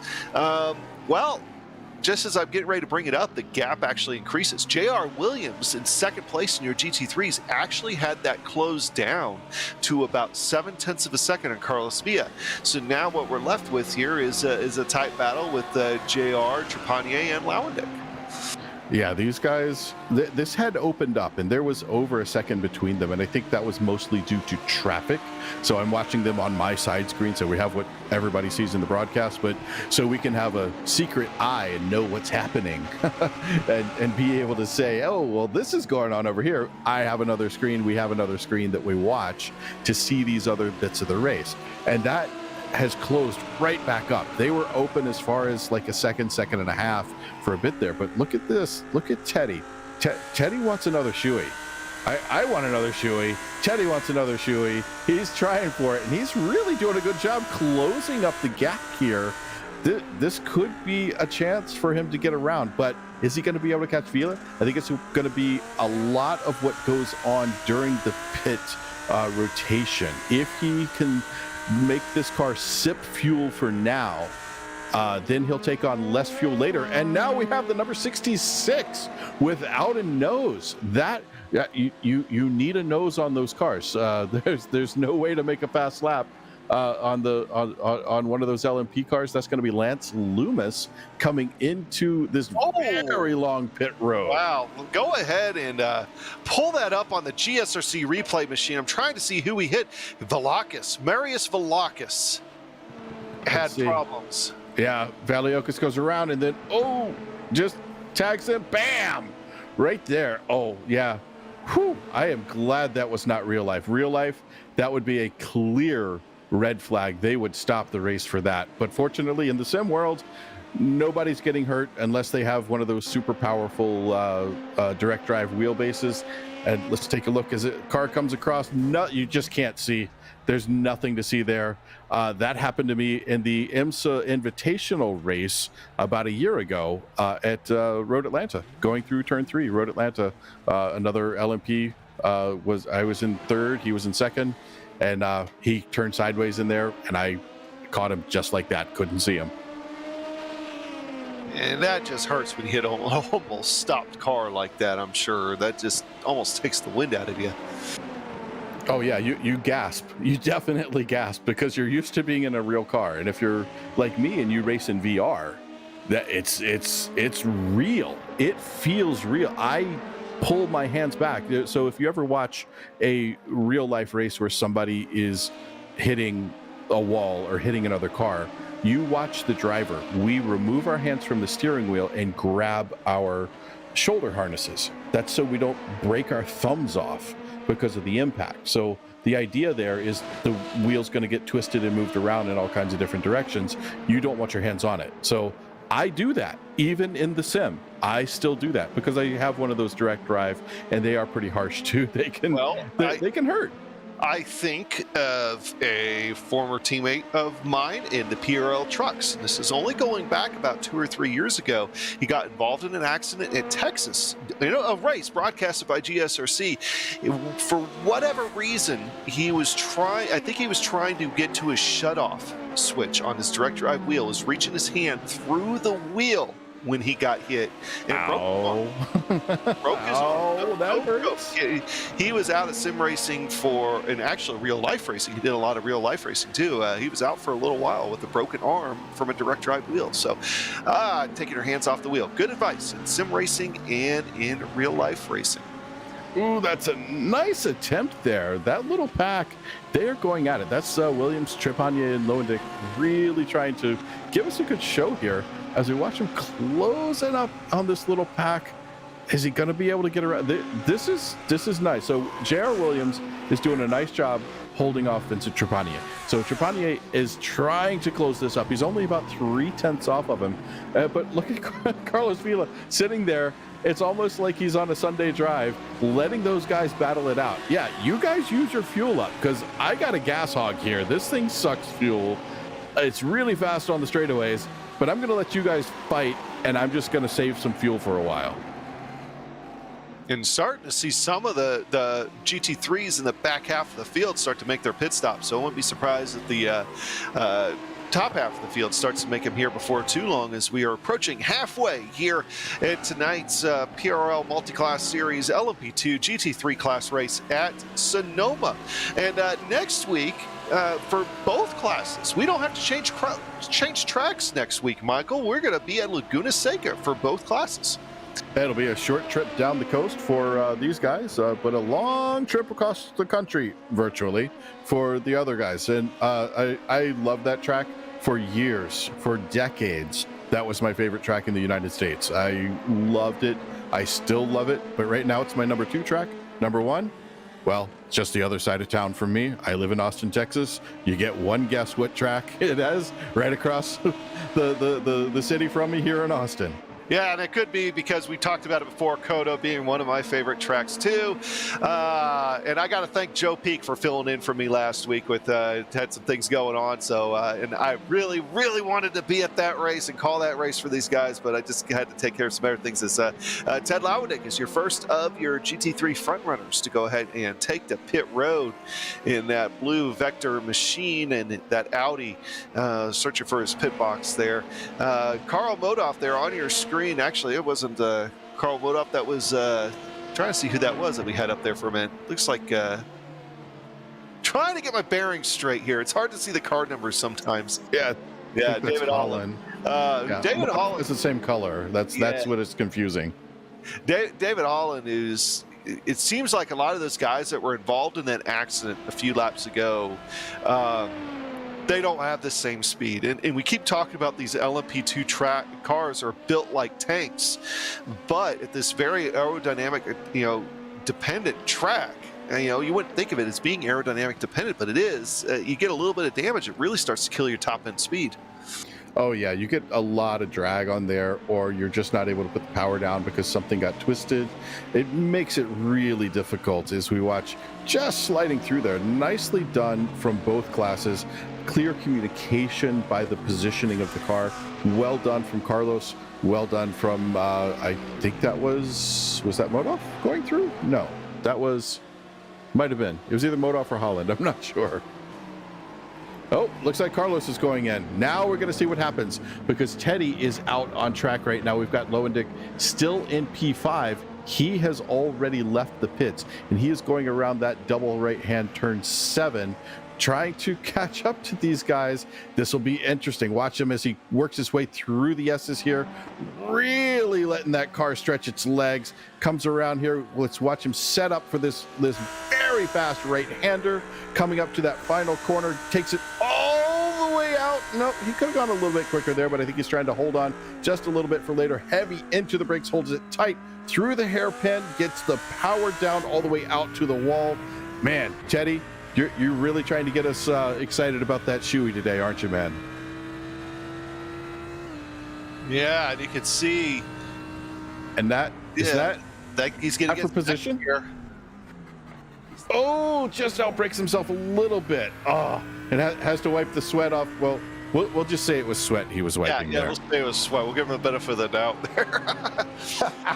but either way, I mean, the important thing to note there is that he really didn't lose or gain, for that matter, a lot of time.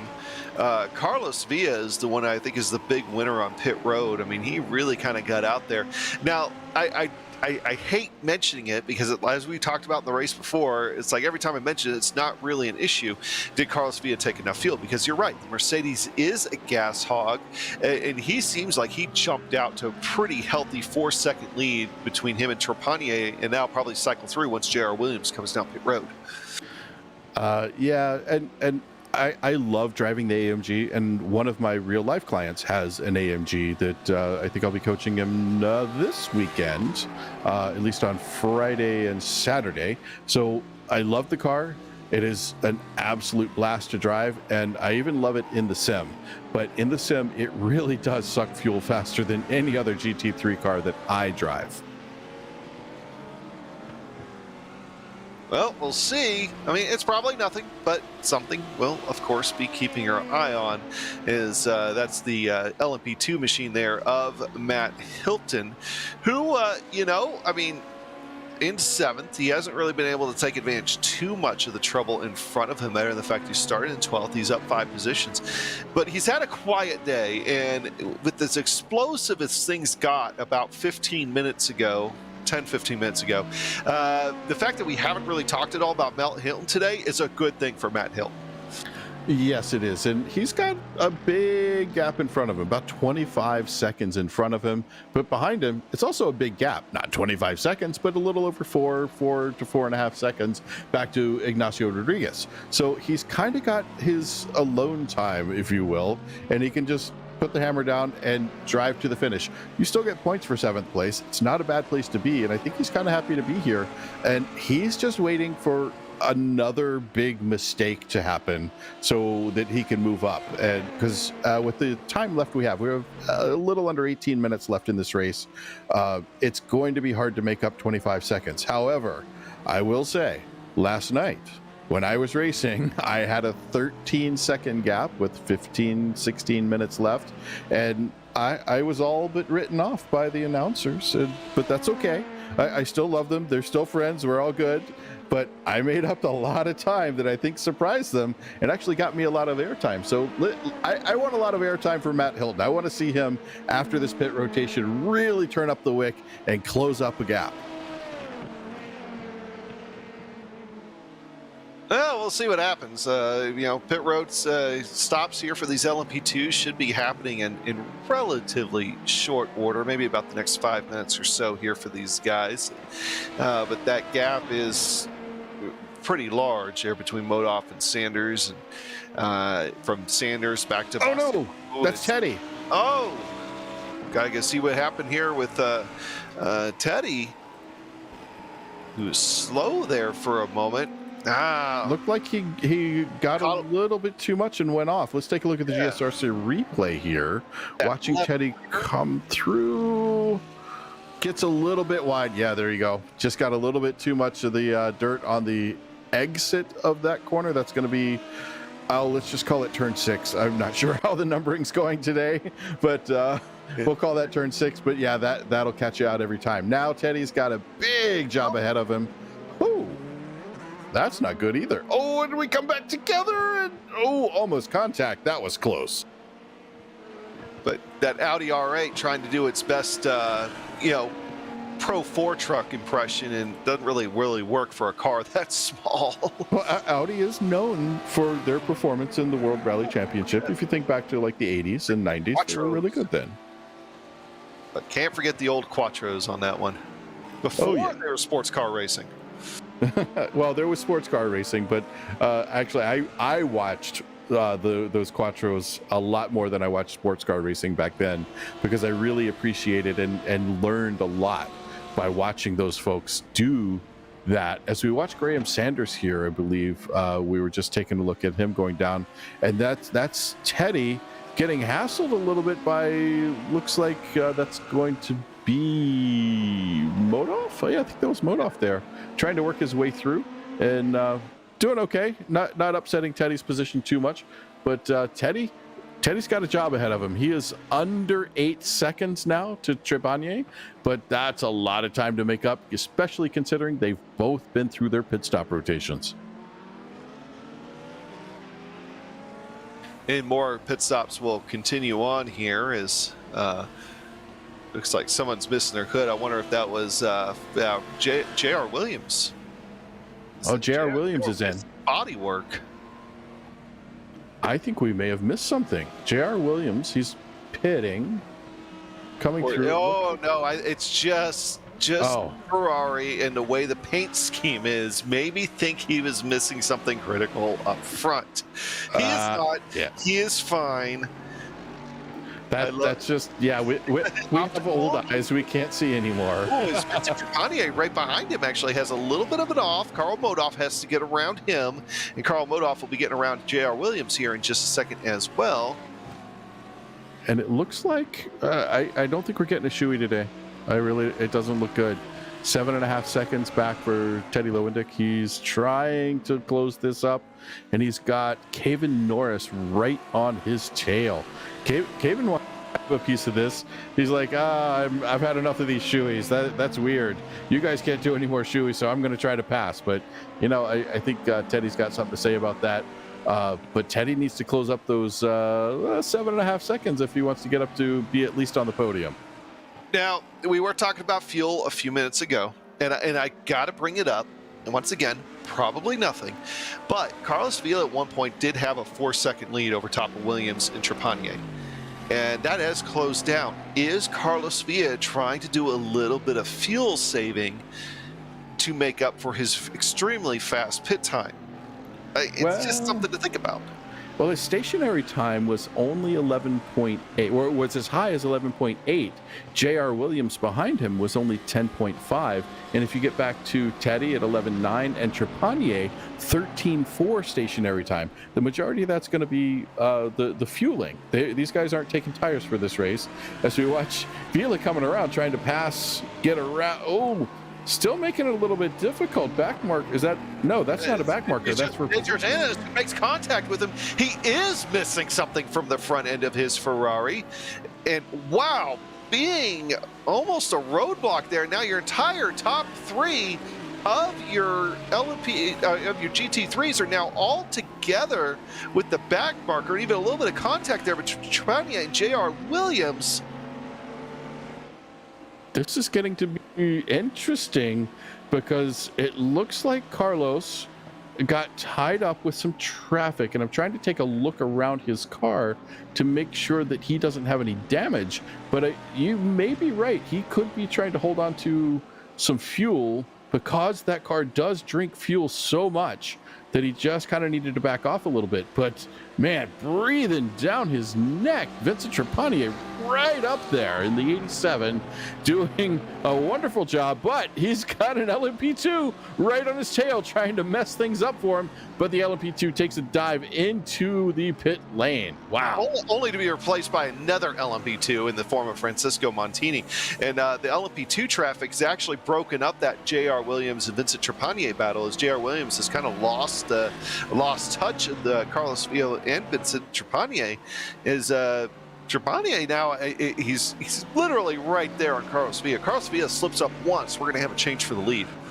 We are, because he's right there in that catbird seat. He's ready to get around. That Lamborghini is trying to make its way through here, trying to show a little bit of dominance, and it is better in some spots. But when we watch these cars come off the corner, the torque that comes out of that AMG is just stunning. It will pin you back in the seat, even in virtual reality. You just feel yourself being pressed into your chair, and wow, that thing takes off. Now watch under braking, letting the LMP2 car come through. Very nicely done. Tucks up underneath, being patient, waiting, tries to look to the right side. I think that LMP2 is a little bit stuck right now until we get through this little series of S's. Now, once we come through this part, now you're going to see the LMP2 come around. Is he going to slow Carlos down at all? Carlos holding on, trying to maintain speed as best he can. Gets right up on the curving inside. Now he's got to deal with a little bit of wing wash as we come up to that final corner.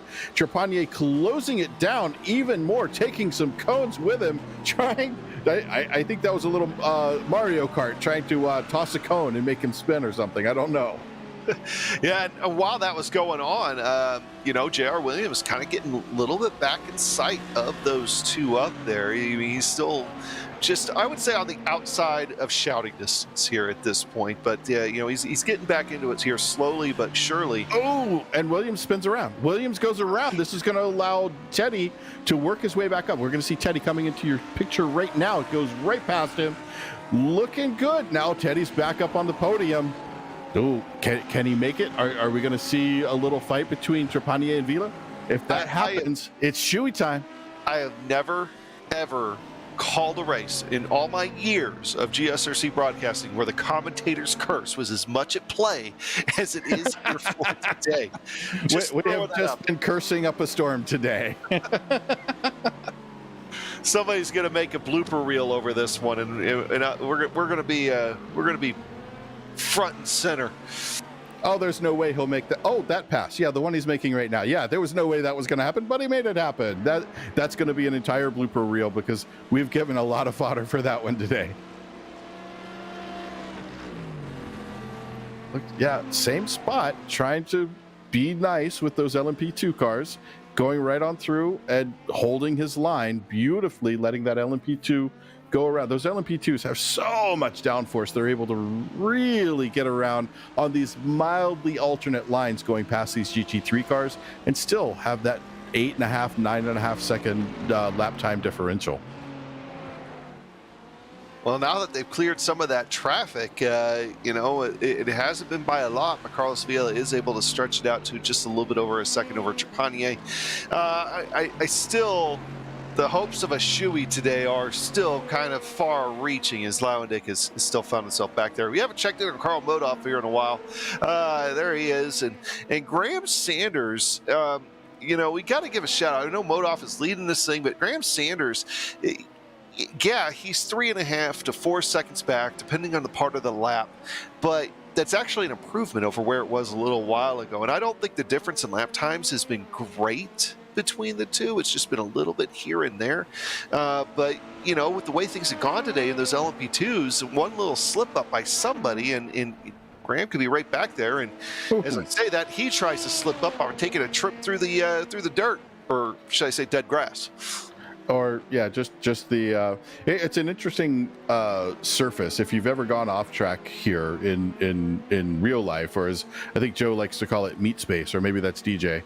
Somebody in our group calls it meat space. So if you've ever gone off track there, it's kind of exciting. It really is. You have no idea where the car is going next. I was thinking, I saw a race here. It's got to be. It was in the before times, before the world went downhill. That everything was green. The grass was green. Everything was green, and it threw me for a loop. I didn't even know where I was watching a race at for a little while because the grass was actually green, and you don't see that very often here. That's for sure. Which leads to the fact that kind of the dead, dry grass, the dirt's kind of lumpy, everything's kind of lumpy, which probably lends to the fact that the car wants to go wherever. Yeah, you get interesting soil here. This is wine country. This is the southern tip of that whole, they get mad if you call it Napa Valley. This is Sonoma, Napa is Napa, and they have a clear border. But I got to say, some of my favorite wines that I have come out of Sonoma, and one of those is from a former race car driver, and it's called Race Car White. I'm not a normally a big fan of white wines, but it's actually a second label. And I searched high and low to get 2 bottles of that for my girlfriend's birthday a couple of years ago. I got the last 2 bottles in existence. And just a moment ago, Lucas Basilopo in the LMP2s, he was running in 4th. He's been as high as 2nd. Caught a little too much curb and a little too much dirt. Back end came around him. He is done for the day. Yeah, tough one to happen, but you know, it does, and well, we work around it and hope for better next time. But let's take a look now. Watching this little race going on here, this has really been the exciting bit. Now, you look up at Modoff and Sanders, it's back to 4.5 seconds, but this race right here, this is Vila and Trepanier. They are really putting on a show. Teddy Lowendick still about 6.5 seconds back off of these guys. He's got to be hoping that these guys get into each other. Now, with just under 5 minutes, we've just passed 5 minutes remaining in the race, it's time to make a move. So is Vincent going to start pushing a little bit harder? Is something going to happen? Not trying to curse. We've had far too many commentators curse today. I am hoping these guys put on a brilliant race to the finish, and we watch this finish with a gap of about a nose. But where's Teddy going to end up in this? He's still trying to close this up. Well, you know, anything can happen. We still have a little bit over 4 minutes to go here. Is David Holland trying to find a way around Trepanier and eventually Carlos Villa, and that's a hard plot. It's a hard spot. We mentioned earlier, sometimes you just got to wait. But as you go through the hairpin, Vincent Trepanier going to take a look to the inside of Carlos Villa, really driving it to the inside of that corner. Carlos Villa is going to have the advantage here as they swing around toward the start-finish line. Yeah, you're full throttle through there, but that is a legitimate turn on the racetrack. Coming up, and eventually we'll hit the first hard right-hander. Will Vincent try to take a look here? And he's going to stay in line. Here comes another LMP2. Maybe a door will open when this LMP2 comes by. That is CNC Layton. And I'm always sorry. I know I butcher your name, but, you know, one of these days I'll get it right. But you're going to be trying to come up through here in just a minute and involved in a GT3 battle for the lead. And maybe Vincent can use this as another pick. Well, maybe what we can do is anti-curse on Layton here, and we'll be able to ask what's the right way to say your first name, like we did with it was a Polish name in the other class.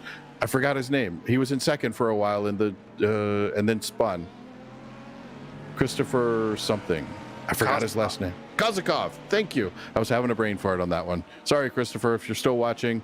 I do know who you are. I love watching your race. But yeah, we had asked him, if you recall, how to say your name the right way. And he said either way is fine. It can be Kozakov, it can be Kozakov, but he normally says Kozakov. All right. Coming back down to the hairpin. Trepanier, he's going to dive it down in there. LMP2 in the way. He still has the line, though. He's on the loud pedal. Not able to do anything with it. It was almost a carbon copy of the lap before. Wow, the power of that AMG coming off the corner, but that slippery Lamborghini trying to get back around. The Lamborghini seems to be a little bit better under braking.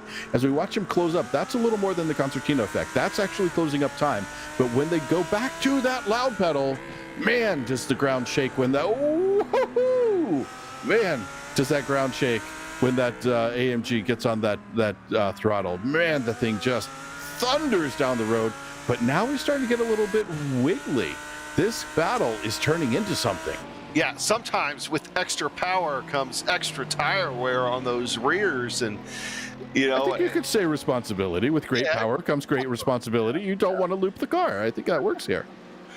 Kind of like earlier, you're talking about the principal in Ferris Bueller's Day Off, and I'm sitting here thinking of the principal in what was it, Breakfast Club.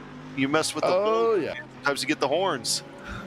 Very appropriate. You mess with the bull, as in Lamborghini, about to get the horns. He's going to beep, beep, and try to go around him. Let's see if he tries to make that same pass again. Gets a really good run coming up through this final S around the right-hander, puts the power down. Gonna try to get up inside of him. Nope, holding back this time because, well, it looks like Vila actually said, no, I'm not letting you do that again. Last time that LMP2 car was there, I don't have him there this time. I'm going to block this off. But you know what? I think we need to go back and take a look at Teddy and JR. They're also putting on a pretty good battle. It's hard to watch both of these at the same time because both of them are so close. But JR trying to make up some time. These bulls are raging through here. Very slippery cars. They are doing a wonderful job keeping that top speed down. I think Teddy's big thing right now is his car, the way he drives it. He likes this car. It's very balanced for him. I've asked him a couple of times why he likes driving the Audi, and he says it's just a balanced car. And it looks like it's doing a good job for him.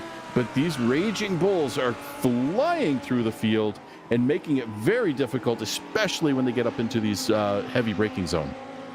Well, Carl Modoff in the LMP2 948 machine has taken the white flag. He's rounding Sonoma, Sears Point. What's the other branded name that they had for a while? Infineon. All those names over the last couple of years. And he's taking one last trip, hits part of the drag strip there. Going to take this very sharp, almost secondary hairpin-like corner and down the S's for the final time here for today. Carl Modoff's car has been on rails just about all day long. He stretched the lead out to Graham Sanders by a little bit over 5 seconds. And here we come down to turn 11 for the final time.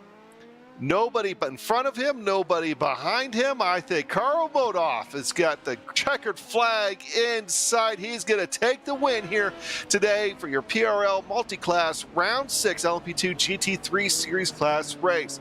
All right, we go back up to Villa and Trepanier as they still have over half the track to go here.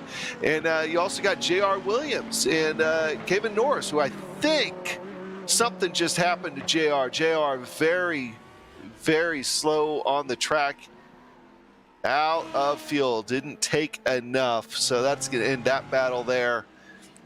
So we go back to the battle for the lead in the GT3 class. Carlos Villa, you know, Trepanier keeps getting these good looks, and he's got one more chance at it here coming up.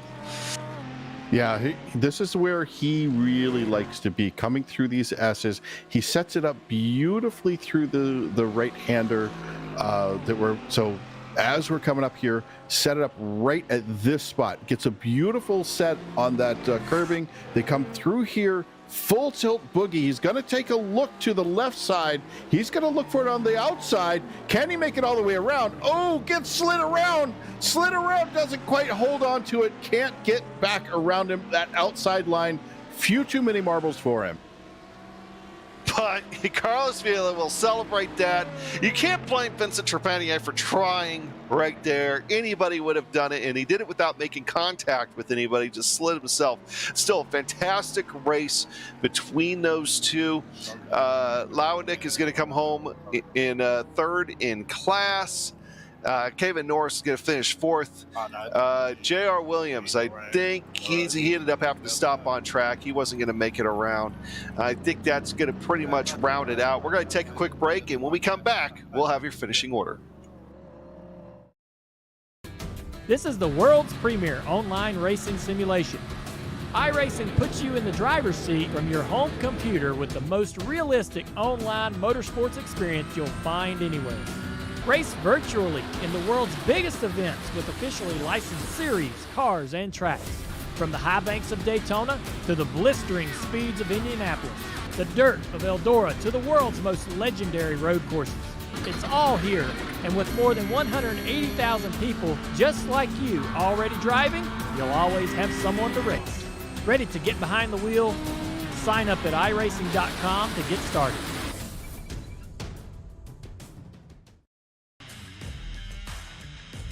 This is your chance to get behind the wheel. The opportunity to race just like the pros. From the grassroots levels, where we all got our start, to the most popular race cars on the planet. From the fairgrounds of Nashville to the high banks of Daytona, to tracks that will never be forgotten. Realistic driving, intense competition, all from the comfort of your own home. This is the ultimate motorsports simulation. This is iRacing.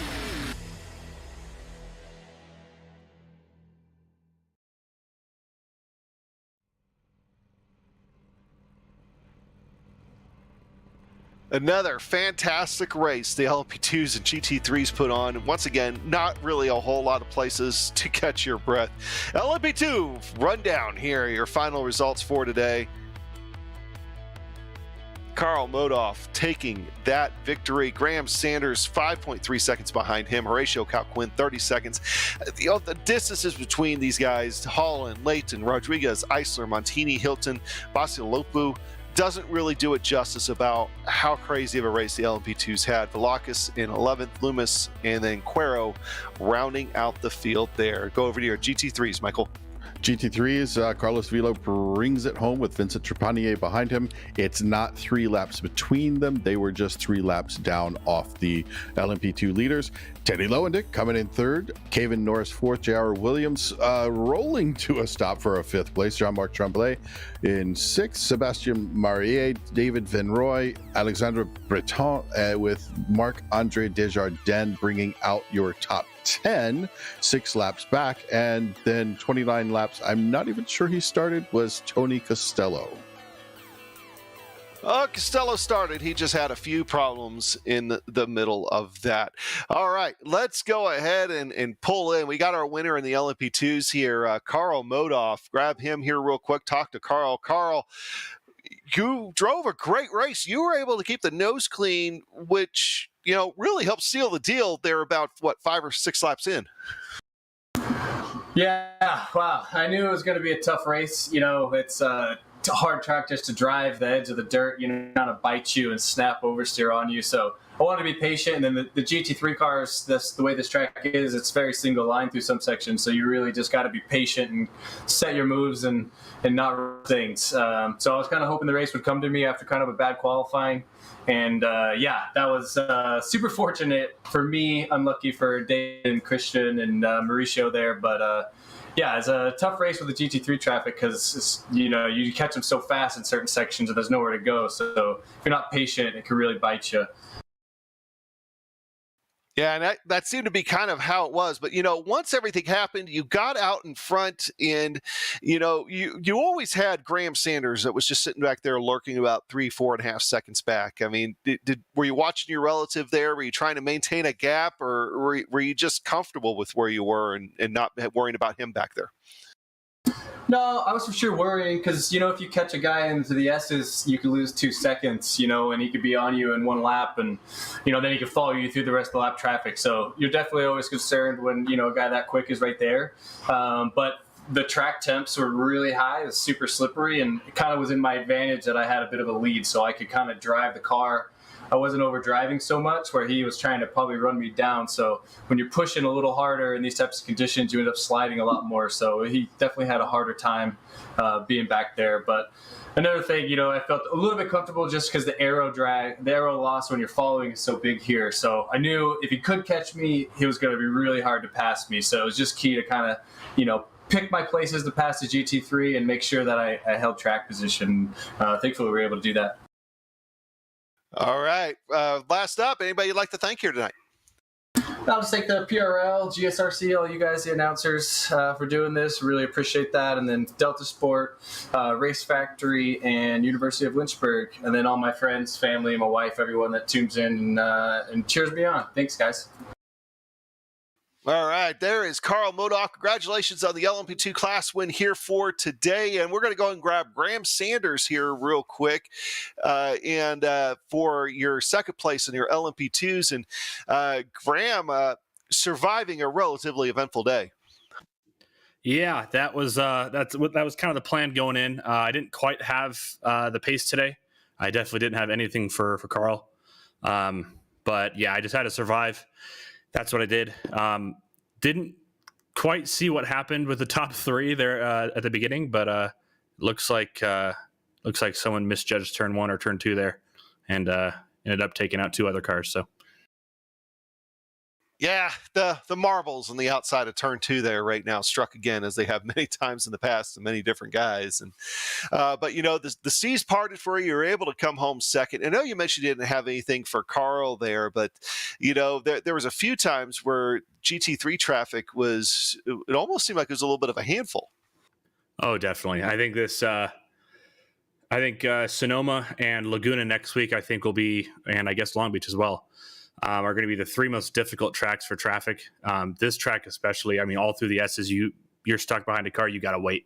You got to wait for 7-8 seconds before you can pass. But yeah, it looked like both Carl and I, we both were equally as lucky or unlucky with traffic. It seemed like our gap there just before the pit stop and at the end of the race was right there around 4.5-5 seconds. So it was a good race. All right. Well, that's going to extend your points lead here by quite a bit for today. Anybody you'd like to thank real quick? Yeah, I just want to thank the team, all the sponsors, GSI, Alpine Stars, Wave Italy, GoPro, and of course you guys for the broadcast. Thanks, guys. Oh, appreciate that, Graham. And, to be open and honest here to everybody, I actually have to go ahead and break off here for the rest of the show. Michael's going to go ahead and close us out as well as talk to the GT3 drivers. It was a fun race. Everything else, I'll see you next weekend, next Tuesday at Laguna Seca. Michael, how about the GT3 guys? Well, we had a crazy race in the GT3 field today, led by this man, Carlos. I gotta say, this was an interesting race. Watching the legs of this AMG, every time you came off a corner, you just kind of pulled away from him. But every time you went into a braking zone, I was thinking, oh my God, they're going to get him this time. How were you able to stave off the attacks? A little bit of luck, but I mean, I had to make the car as wide as possible.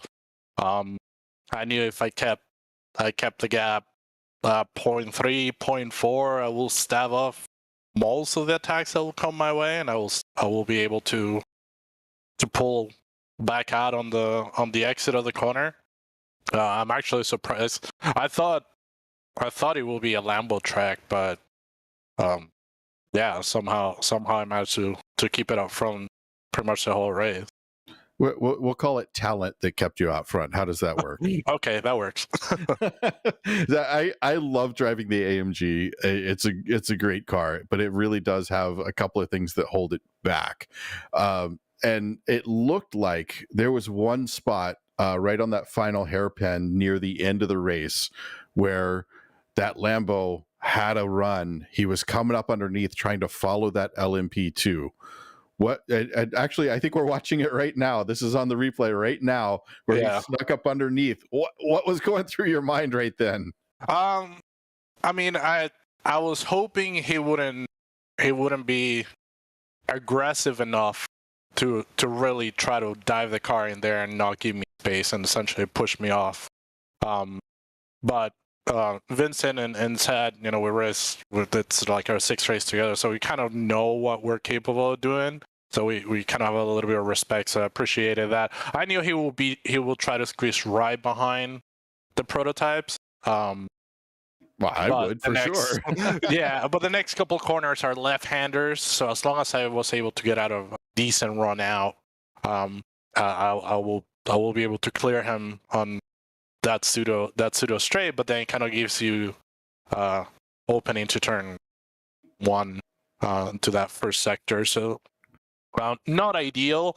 And then another part of the race, somebody was picking flowers in the dirt, and I lost 2 seconds because of that. And Vincent and JR were right behind me again. So overall, just a physically demanding race. This track is as brutal as it gets. You really don't get much time to breathe. And in order to have anything with the Merc, I had to go with a slightly more extreme setup.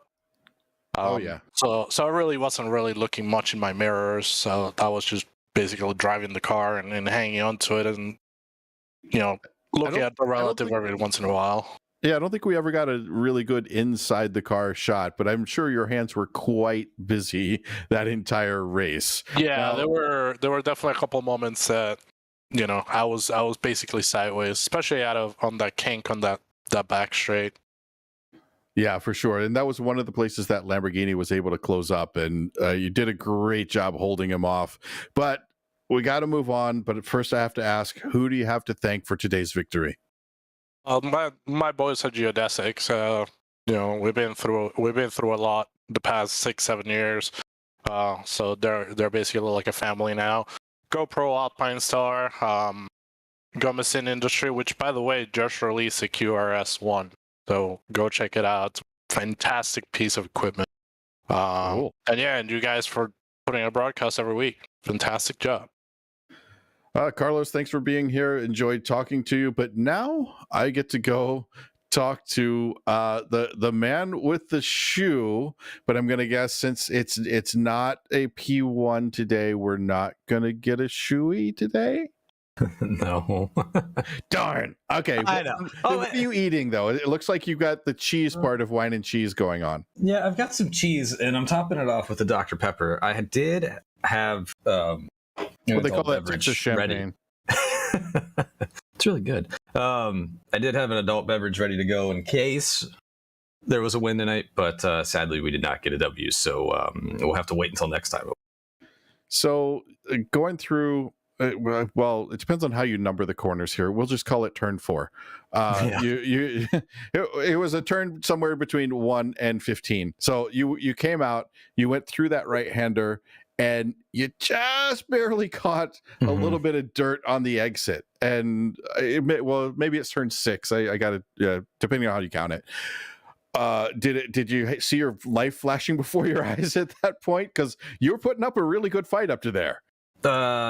I felt really bad because I didn't know if someone was going to be coming behind me with the LMP2 traffic, and was able to gather it up, get back going. But I lost 6 seconds, and I believe I lost by 6.1 seconds. So it would have been right there with those two at the end, which would have made you guys have a lot more fun on the broadcast. But it looked pretty cool from where I was sitting. Just wish I would have been a part of it. Oh, yeah, don't worry about us having fun. We were definitely having fun. And I think your gap to Trepanier was 3.9 seconds. So it closed up pretty well there at the end. You were putting up a good fight. You had some luck with traffic going good and bad. Was traffic any major consideration for you, or were people pretty well behaved? The only place I prefer people not to pass is the inside of the high-speed kink. Because the Audi gets really light in the rear, and if you aren't at the apex, you will just spin. I think I watched your broadcast last night or someone else's broadcast on Sunday night, and it seemed like every Audi that was in that field spun and hit the wall on the inside, come through it. So I was terrified I was going to do that. Only one car did pass me on the inside there, and we made it. So, whew. But I think the traffic behaved itself pretty well. I didn't get put in any crazy positions, so that was good. So, well, that's great. Glad it worked out for you. You were able to pull out a P3. You were sitting in 4th for a while. But for this P3, I'm sure there are people you got to thank. Who's on the list? Everybody at RSR Esport, Vector by RSR, the ButtKicker, G Performance. Yeah, the Formula Hypersoft News, you guys, PRL, having some fun this year, so keep it up. Yeah, it's a lot of fun. We love having you here. Are you going to predict a shoey for next week? It's a good track for you. Let's not put too much pressure on me. I think I was looking forward to this one, and then when I got out qualified, it was. Yeah, let's go. P2, you ended up winning it and doing the second shoey for the shoeyception. Let's do that. All right, well, Teddy, thanks for being here. Always a pleasure talking to you. But we've got to take this away. So first, we got thanks, of course, to our sponsors. First is ASR. They design and build the sturdiest and most durable aluminum profile racing simulation cockpits available in the market today. Visit them at advancedsimracing.com. And RaceLab. It helps you to improve your driving skills. Start using it now for free at racelab.app. And ButtKicker. Feel what you've been missing at thebuttkicker.com. And finally, NinjaTrader. Visit ninjatrader.com and get started with the risk-free trading simulator to start tracking your performance. Thanks to the companies that provide the software and hardware for our broadcasts listed here on your screen. Additional thanks to June Lalonde, who provides our wonderful music. Check out her Bandcamp for more awesome work. Thanks to the team today, Adam, Zach, and Dougie. You can find more info about GSRC at globalsimracingchannel.com or through our social media. Also, please check out our merchandise store at gsrc.storeenvy.com. We keep a link in the description below. Don't forget to subscribe to our YouTube channel as well, so you don't miss a moment here on GSRC. Next race, Laguna Seca for both series, May 3rd, 8:30 p.m. Eastern. We also have upcoming races for other series listed on the screen, so check those out and mark them down on your calendar. Until next time, race clean, race hard, and we'll see you on the track.